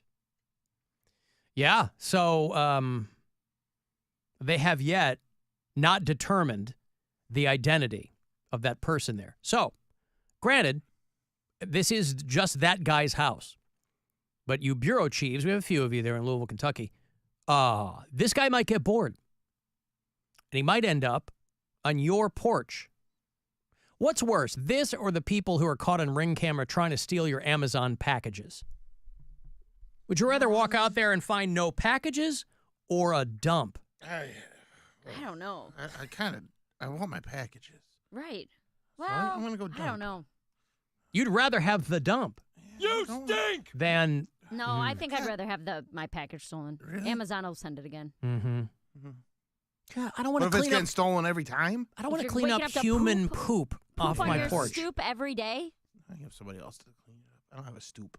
Well, You're in a the whole different point. situation. Poopity stoop. Poop on your stoop. Yeah. No, you're living high above the clouds. Mm-hmm. You've got the F-16s where you can reach up and touch them. That's right. Mary and I are out in these streets Just trying to keep our porches poop-free. I do remember the grossest thing I've ever done was when someone pooped on my ex-wife's store and I had to clean it up. Oh, I So, remember you know that. what? I'm changing my answer. Steal my package. It's not going to be a log. It's going to be a diarrhea. It smells like the devil pinched off a loaf in here. Yeah. That was a bad day. That was a very That was bad a bad, day. bad That was a day. bad day. I have hot snakes, you guys. Hot snakes. It's when the diarrhea comes out like a hot snake. Andy. I get hot snakes and bubble gut. Andy, stop talking about hot snakes. I got money for you at 5:30. It's $1,000. There'll be a keyword to go with it, and that will also get you and a pal to Vegas. So if you win, you got $1,000 getting in there, and then we'll fly you out, put you up. Tickets for our iHeartRadio Music Festival at the T-Mobile Arena, the 20th and 21st of this month. So that's on the way. You want to go see the Nothing More show. You dig those guys? They've had their ups and downs over the past few years, to say the least. Nothing More is on the Carnal Tour. That's the new album. A couple of other good bands with them. End of this month at the Agora. So we'll do that next. Want to text for anything else? 35192, and we'll be back. This is the Alan Cox Show. Everywhere on our free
right, I want to go see Nothing More. They are touring this fall, and they're coming to Cleveland.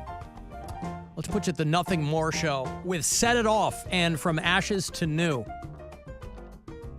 It's a good lineup. It's going to happen Tuesday, September 24th at the world-famous Agora. The Carnal Tour. That's the latest album from Nothing More. I got a wild setup there, boy. AgoraCleveland.com for all of the information. And these tickets for caller 10. That's you. Good luck. Have fun. 216-578-1007 or 800-348-1007. Hey, you with the good taste. What the hell you doing here? It's the Alan Cox Show on 100.7 WMMS.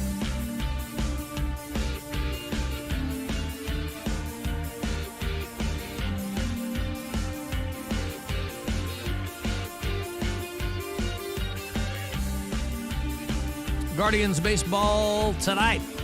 7:40 is your first pitch. Live from Kansas City. Guardians over the Royals last night, 4-2. And they're hoping to do it again tonight. 7:10, Guardians Live is when your pregame coverage will begin.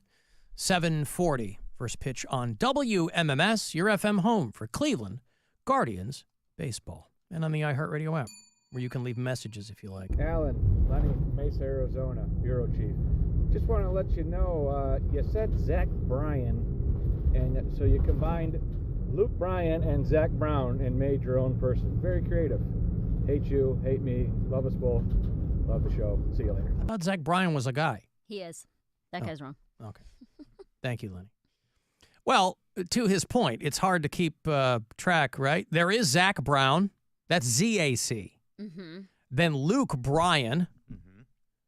Yes. I think Zach Bryan is Z-A-C-H, right? I think he might be Z-A-C-K. Z-A-C-K, okay. But I was going to say, I didn't think I... Z-A-C-H, you're right. I didn't think I misspoke, but I thought Zach Bryan was a guy. He is. Okay. You okay in there? I don't Who know. was that? Was that you? Me. Or That was my who neck. was that? Neck That made was a your weird neck? noise. Yeah, weird neck throat noise.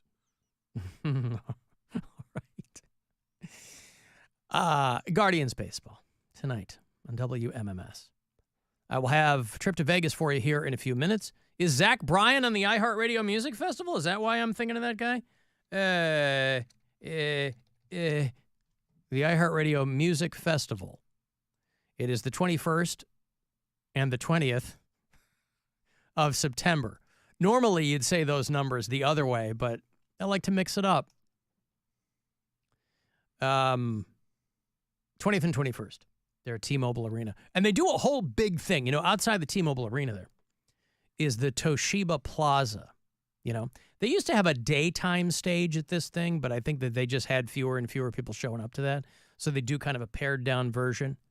And all of the real voodoo goes on inside the T-Mobile Arena. So you'll have tickets for that. You'll have tickets for the event. We'll get you airfare, hotel, the whole thing. $1,000. Guests can get tipsy with Shabuzi.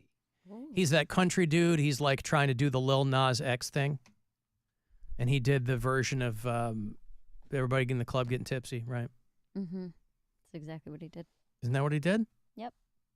Is that not what he did? I'm serious. No, he has his own song. Oh, he did? Yeah. Oh, no, but doesn't he take the out a whole cloth? He takes like the lines from that song, right? Everybody in the bar, everybody in the club getting tipsy. It's like a takeoff on everybody in the club getting tipsy. He's trying to do a country thing with it, but it's the same line, right? I don't know the song well That's how enough much to know these the songs lyrics. sound alike, is somebody takes something, twists it a little bit, and it's another number one song. As people go, this sounds familiar. It sounds like something I would like. He says everybody at the bar getting tipsy, but it's Right. not anywhere near Oh, it's not? the same song. No. All right. It's the exact same song. Okay. I mean, I like what he's trying to do. Shabuzi. Yeah, this sounds just Oh, like it's Jay Wonderwall. Kwan, Well, it doesn't sounds like Wonderwall. Well, let me get into it here. Hold on.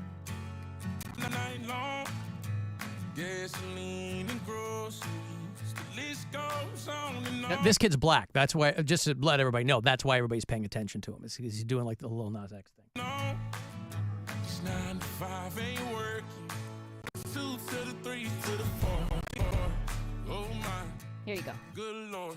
Someone pour me up a double shot of whiskey.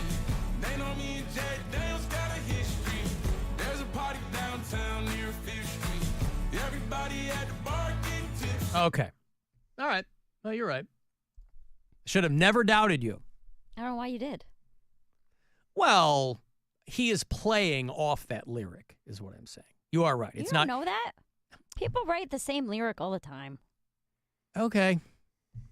I think it's a nod to, who was it? Jaquan who did everybody? Yeah. Anyway, the iHeart Festival. We'll all be there. I think. Aren't we going to be there? Nah, I don't Weren't we believe invited? we will be. We won't be? We weren't invited? Oh, that's weird. Since it's our company putting it on. You'd think that we would have. I'll have to check on that. I think you might be wrong. I think we were invited you're right. and given all access. So. I and then think we you're said right, that we though. can't go, though. I'm sorry? I What, think Mar- you're right. Yeah. Because he says 1, here comes a 2 to the 3 to the 4 Oh, in about the the second song. verse. Yeah, in the second verse, which is how Tipsy starts. Yes, I know. Good job, Alan. Thank you. Sorry, go ahead, Bill. Sorry. We're not invited. I almost snotted on my microphone there. Oh, that's a bummer. All right. But you're all invited to come see me at Garage Bar in Willoughby on Saturday. Yep. Or Imposter Theater Friday. Right. BillSquire.com. Okay. Not for free. Right. I don't even know that we're getting Rock Hall tickets. Oh, I didn't even ask. Yeah. This time. I got them last time. I was happy to go last time. It's fun. But, it is fun, but I think I'm busy that night anyway. Oh, you are? Uh-huh. You're too busy to see I'm busy. whoever's getting into the Rock Hall get in? All right. Who is in this year? You're too busy to see Mary J. Blige get into the Rock and Roll Hall of Fame? Sure am. You're too busy to see Cher get into the Rock and Roll Hall of Fame? John Ozzy Osbourne? Someone just got in the car as you said, and they said, did Alan just say, just so everyone knows this kid's black, that's why everyone is paying attention to it? Yes. He's a novelty. Right. That's what. Yeah, that's my point. Like Lil Nas X was a novelty. They just didn't have all the context for it because they just got in the car. Show some RESPICT. Right. It's because he's black. That's why. Well, there's your context. Shabuzi is like the flavor of the month for country artists. It lets people feel good about themselves. They go, well, I like Morgan Wallen, who throws the N-word around like it's a greeting. And chairs. And I like Shabuzi because it's a catchy song. There's enough room for everyone. So, yeah, Kool and the Gang, Dave Matthews Band, the Rock Hall induction ceremony is going to happen at the Romo Fijo on October the 19th. Peter Frampton. Ozzy Osbourne, Kool and the Gang. Man, it'd be weird if you were just part of the gang. You're like, I'm Robert Kool Bell. You might know me from my band, Kool and the Gang. But the other guys have to go, I'm the gang. I'm part of the gang. But you have to say the gang from Kool and the Gang. Yeah. Yes. Can't just say the gang. Right. No, obviously, but I'm just saying, like, if you were all together, let's say they were all at a party. Robert Kool Bell can tell everybody who he is, right? Him and his brother. But only one of them is called Kool. There's like 9 guys in that band. They got signed in the late 60s. And they're great. They're still great. Everybody knows Jungle Boogie and Hollywood Swinging and all that, but Celebration and Get Down on It.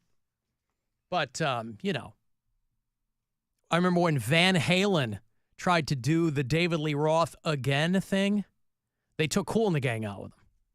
Because just to bang that. I think Kid Rock did it too.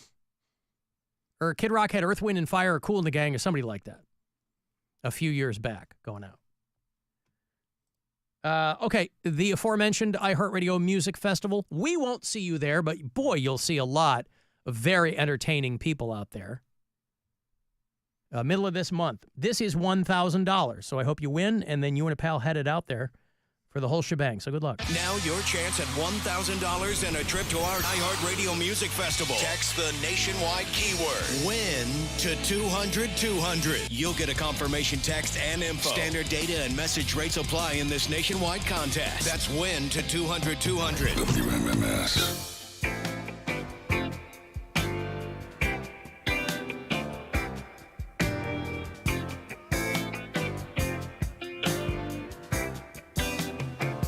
I was tired of my lady. We'd been together too long. Like a worn out recording of a favorite song. So while she lay there sleeping, I read the paper in bed. And in the personal columns, there was this letter I read. If you like pina coladas, everybody see what's going on with Spanish TikTok? No. I know that's a very arcane question to ask you, but I think people in Northeast Ohio, which prides itself, there's a lot of parts of this part of the state that's way out there in the sticks. And those people pride themselves on having vibrant swinger communities. We all know this. Yeah. Farther out from city life you get, the less there is to do. And so what that ends up being to do is other people, your neighbors. And what's the symbol, Bill, for the swinger community? Upside down pineapple. Upside down pineapples. There's a huge grocery store chain in Spain that's having a hard time keeping their pineapples in stock. Because on TikTok, they're telling people, hey, push your cart around with an upside-down pineapple in it, and that will telegraph to other people that you're looking to hook up. And then there's information that goes along with that. And so they've got people around these stores, once word gets out, pushing around carts with upside-down pineapples in them. Now, that's not new to us, right? And by us, I mean people who might not be swingers, but are at least hip to the symbolism, right? I don't even know how the upside-down pineapple got to mean what it means. I don't know either. I mean, that had to be explained to me some years ago. I had never seen it in the wild, but then other people were like, oh, yeah, now you kind of see it everywhere. You know, you go past a house and there's like a ceramic pineapple upside down on the porch. You go, oh. And then I think of the person who has no idea what that means. They just like pineapples. They just want some pineapple. You know, somebody who doesn't have that reaction to the bromelain. You know, a lot of people can't eat pineapple because it literally, the acids in pineapple literally eat into your tongue. That's me. And some people, it hurts my mouth. It's my daughters. It's all three of my kids unable to eat pineapple. I love it. I also love it. When we were in Pittsburgh over the weekend, we got up and went to have breakfast, and we went to Eaton Park, which I love Eaton Park. I think they're all gone from Ohio, but it's a big deal in Pennsylvania. And we went to the one that I used to spend a lot of time in because it was like around the corner from my first apartment. But it's a great place for breakfast, blah, blah, blah. And I ordered, a part of what I ordered for breakfast was fruit. Now, if you get fruit at a restaurant now, they don't even F with grapes. They're cutting it off at melon, right? You get honeydew and cantaloupe. Maybe you get a couple of pieces of pineapple, which is what I got. And I know that the pineapple, ain't nobody going to try to take it from me because a lot of people can't eat pineapple. Does nothing for me. I don't feel it eating my tongue. I consider it a race. Let's see who can eat the other one first. And I am 1,000 to 0 against pineapple. Wow. Every single time I've eaten pineapple, I have eaten it before it eats me. It's a great record. Chemically speaking. But you have to wonder about the people who have no clue what the symbolism is of the upside-down pineapple. And again, our area is so replete with swingers that I'm sure somebody will tell me what the origins of that are. Maybe a pineapple upside-down cake was like a traditional thing you would bring to a swinger party. I don't know. That was a big deal when I was a kid. You'd be hard-pressed to think about the last time somebody made a pineapple upside-down cake. But when I was a kid, it seemed like that's all people were making. Oh, my God. Were my parents swingers? They might have been. Probably. No. Yeah. My parents were not swingers. They were. Definitely. No. Why do you think they kept that big house? What More big bedrooms. house? More bedrooms for their parties.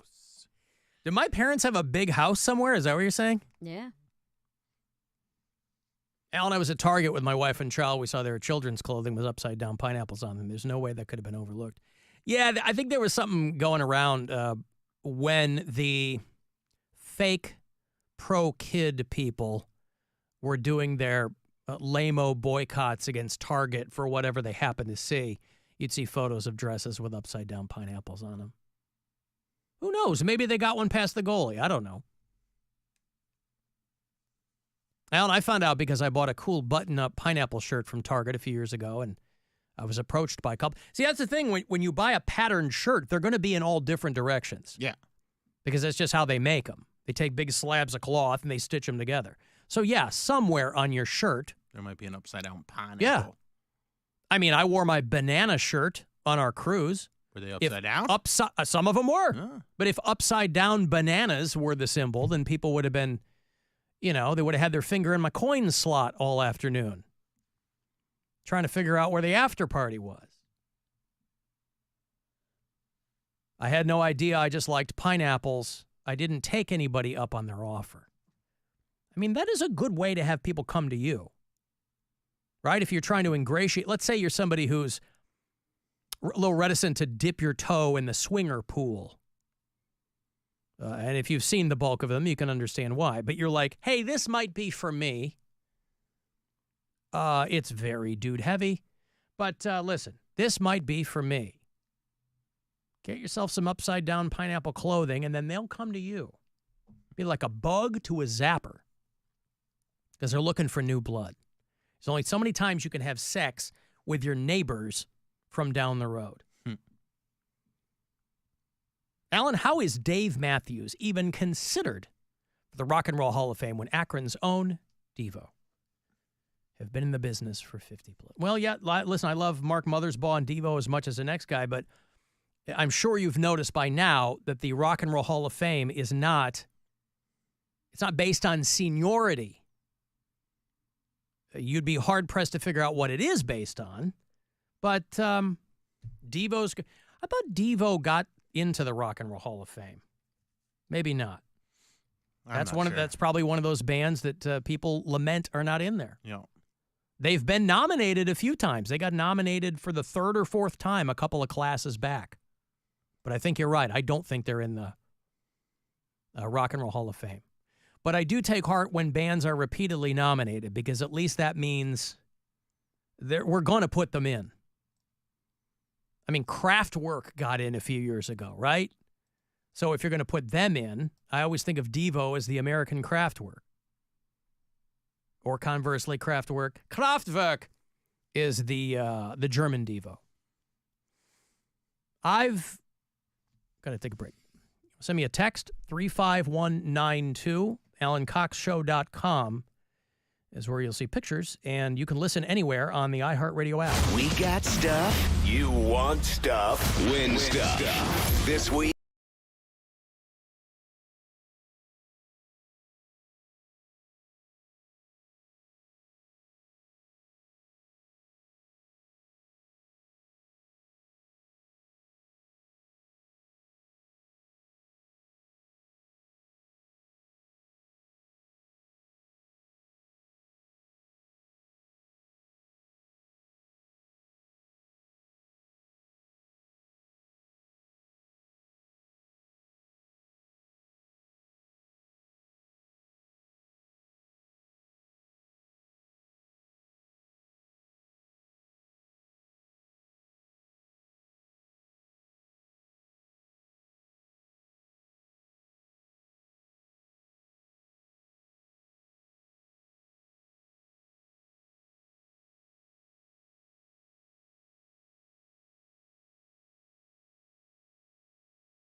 or 1-800-348-1007.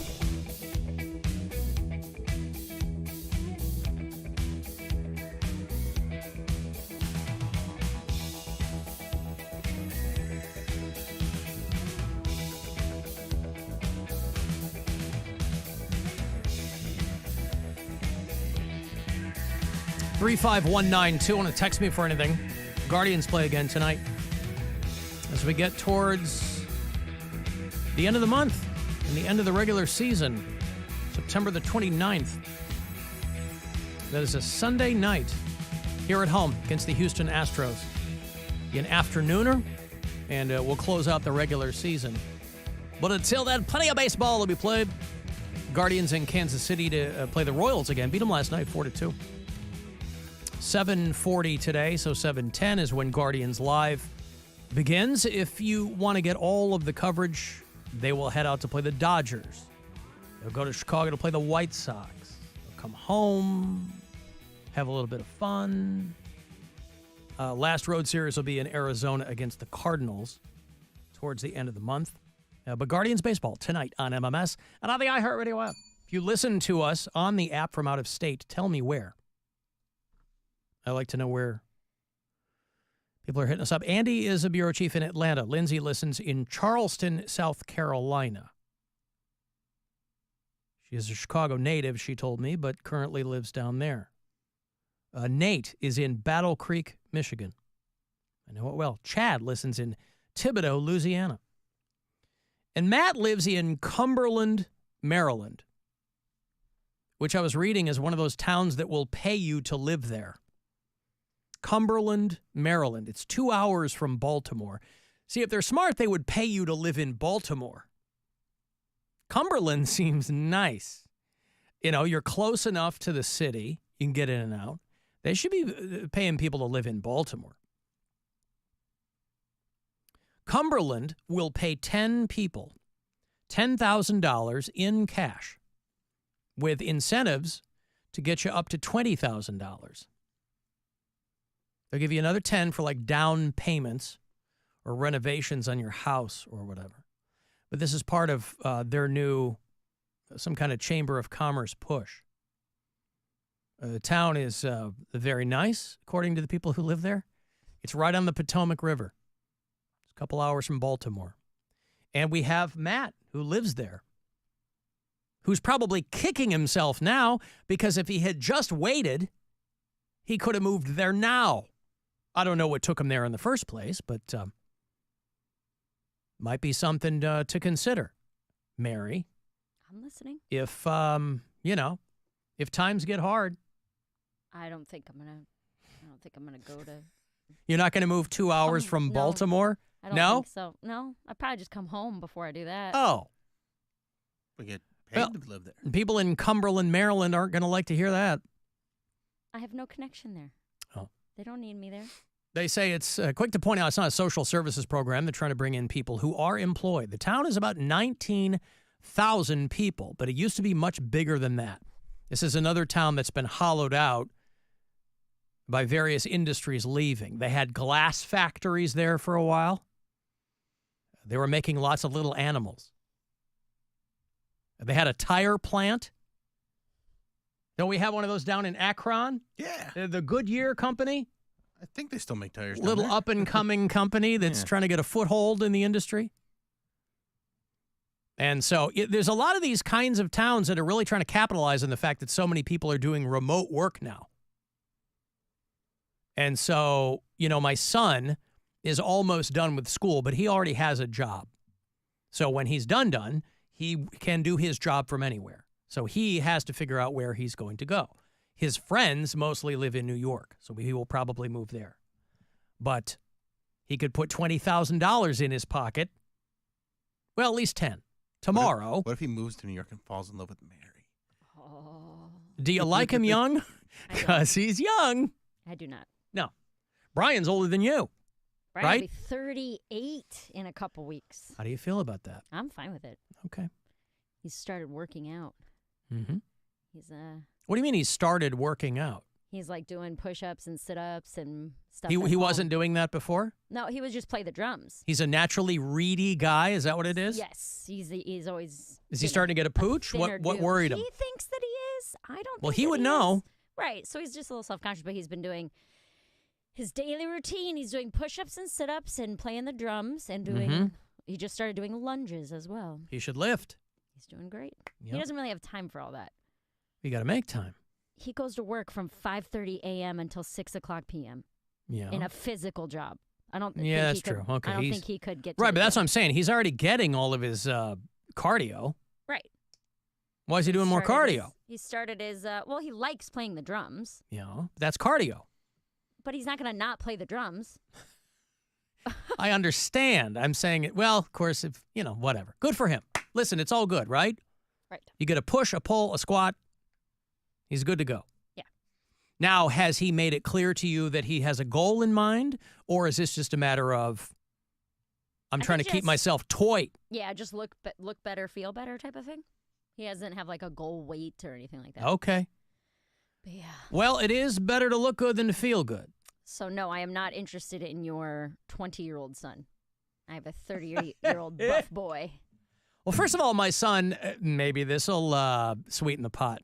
My son will be 24, thank you very much, at Christmas. No, thank you. All right. It's not a thing in this world, a 24-year-old. Yeah, but you don't know how the city gets you.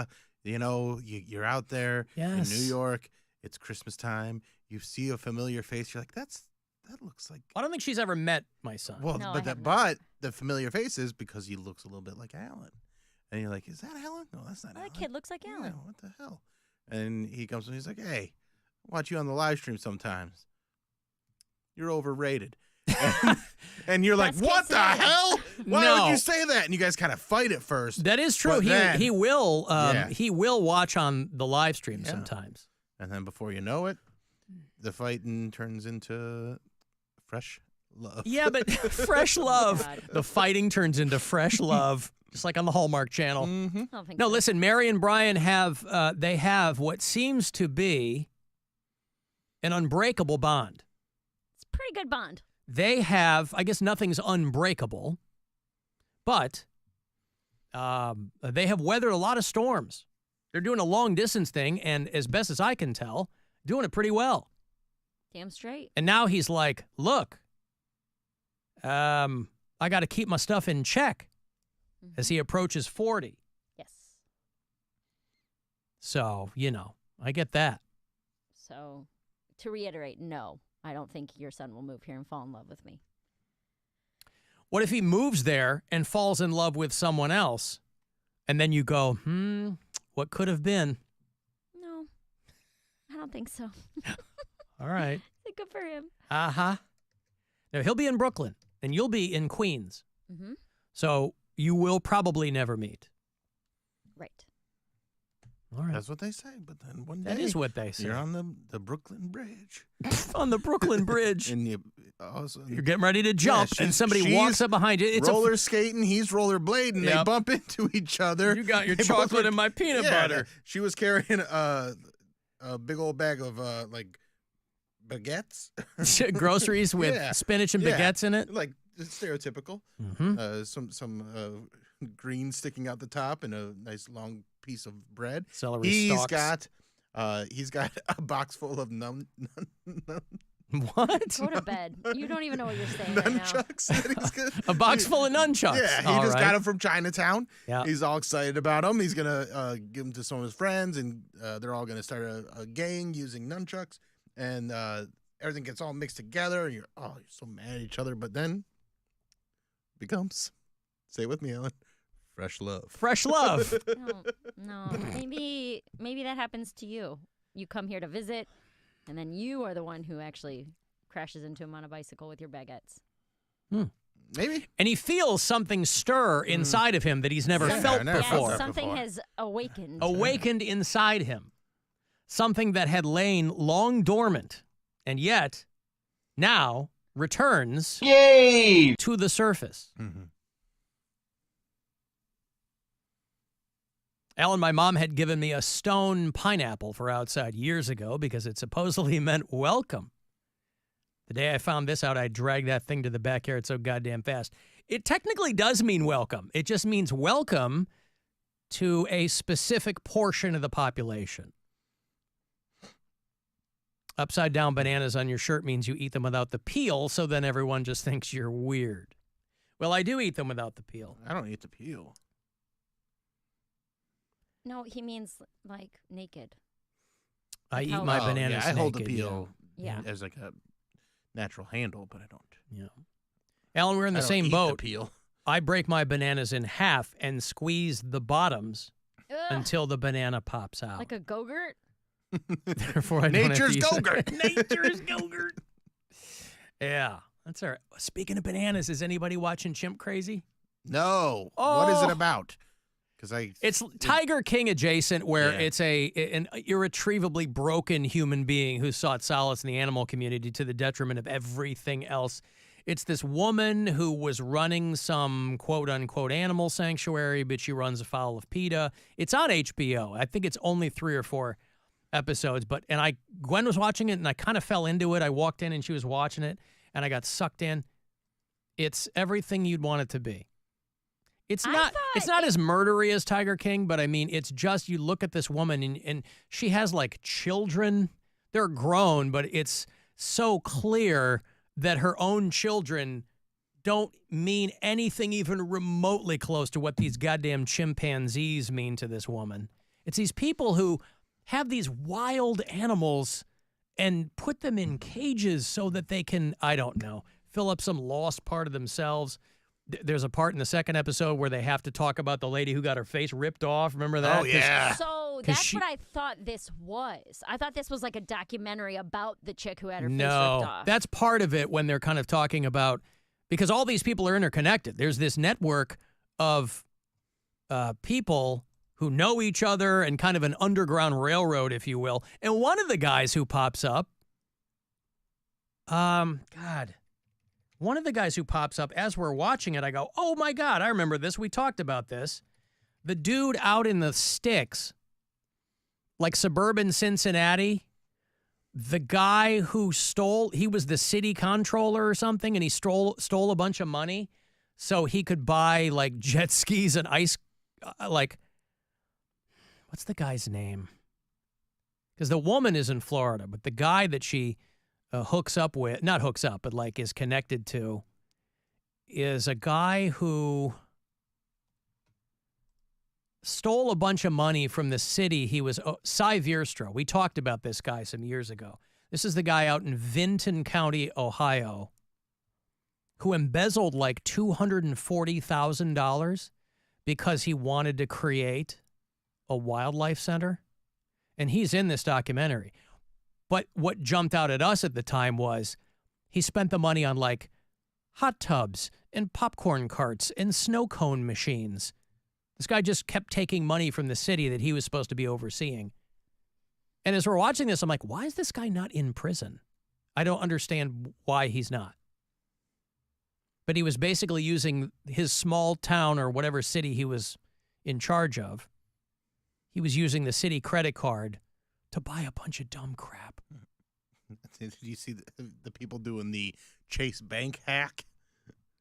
Infinite money? Yeah. So they're like, hey, this is illegal, FYI. Yeah, there's people, they're like, did you know if you write yourself a check, Chase Bank will put the funds immediately available? And it's like, yeah, it's check fraud, though. And, Yes. and so, like, and they have all your information because you're doing it into your account with your card, with your face on the camera. So, yeah, like, it'll show up. It was showing up like the funds were available, but also you can't even take all that much money out of an ATM.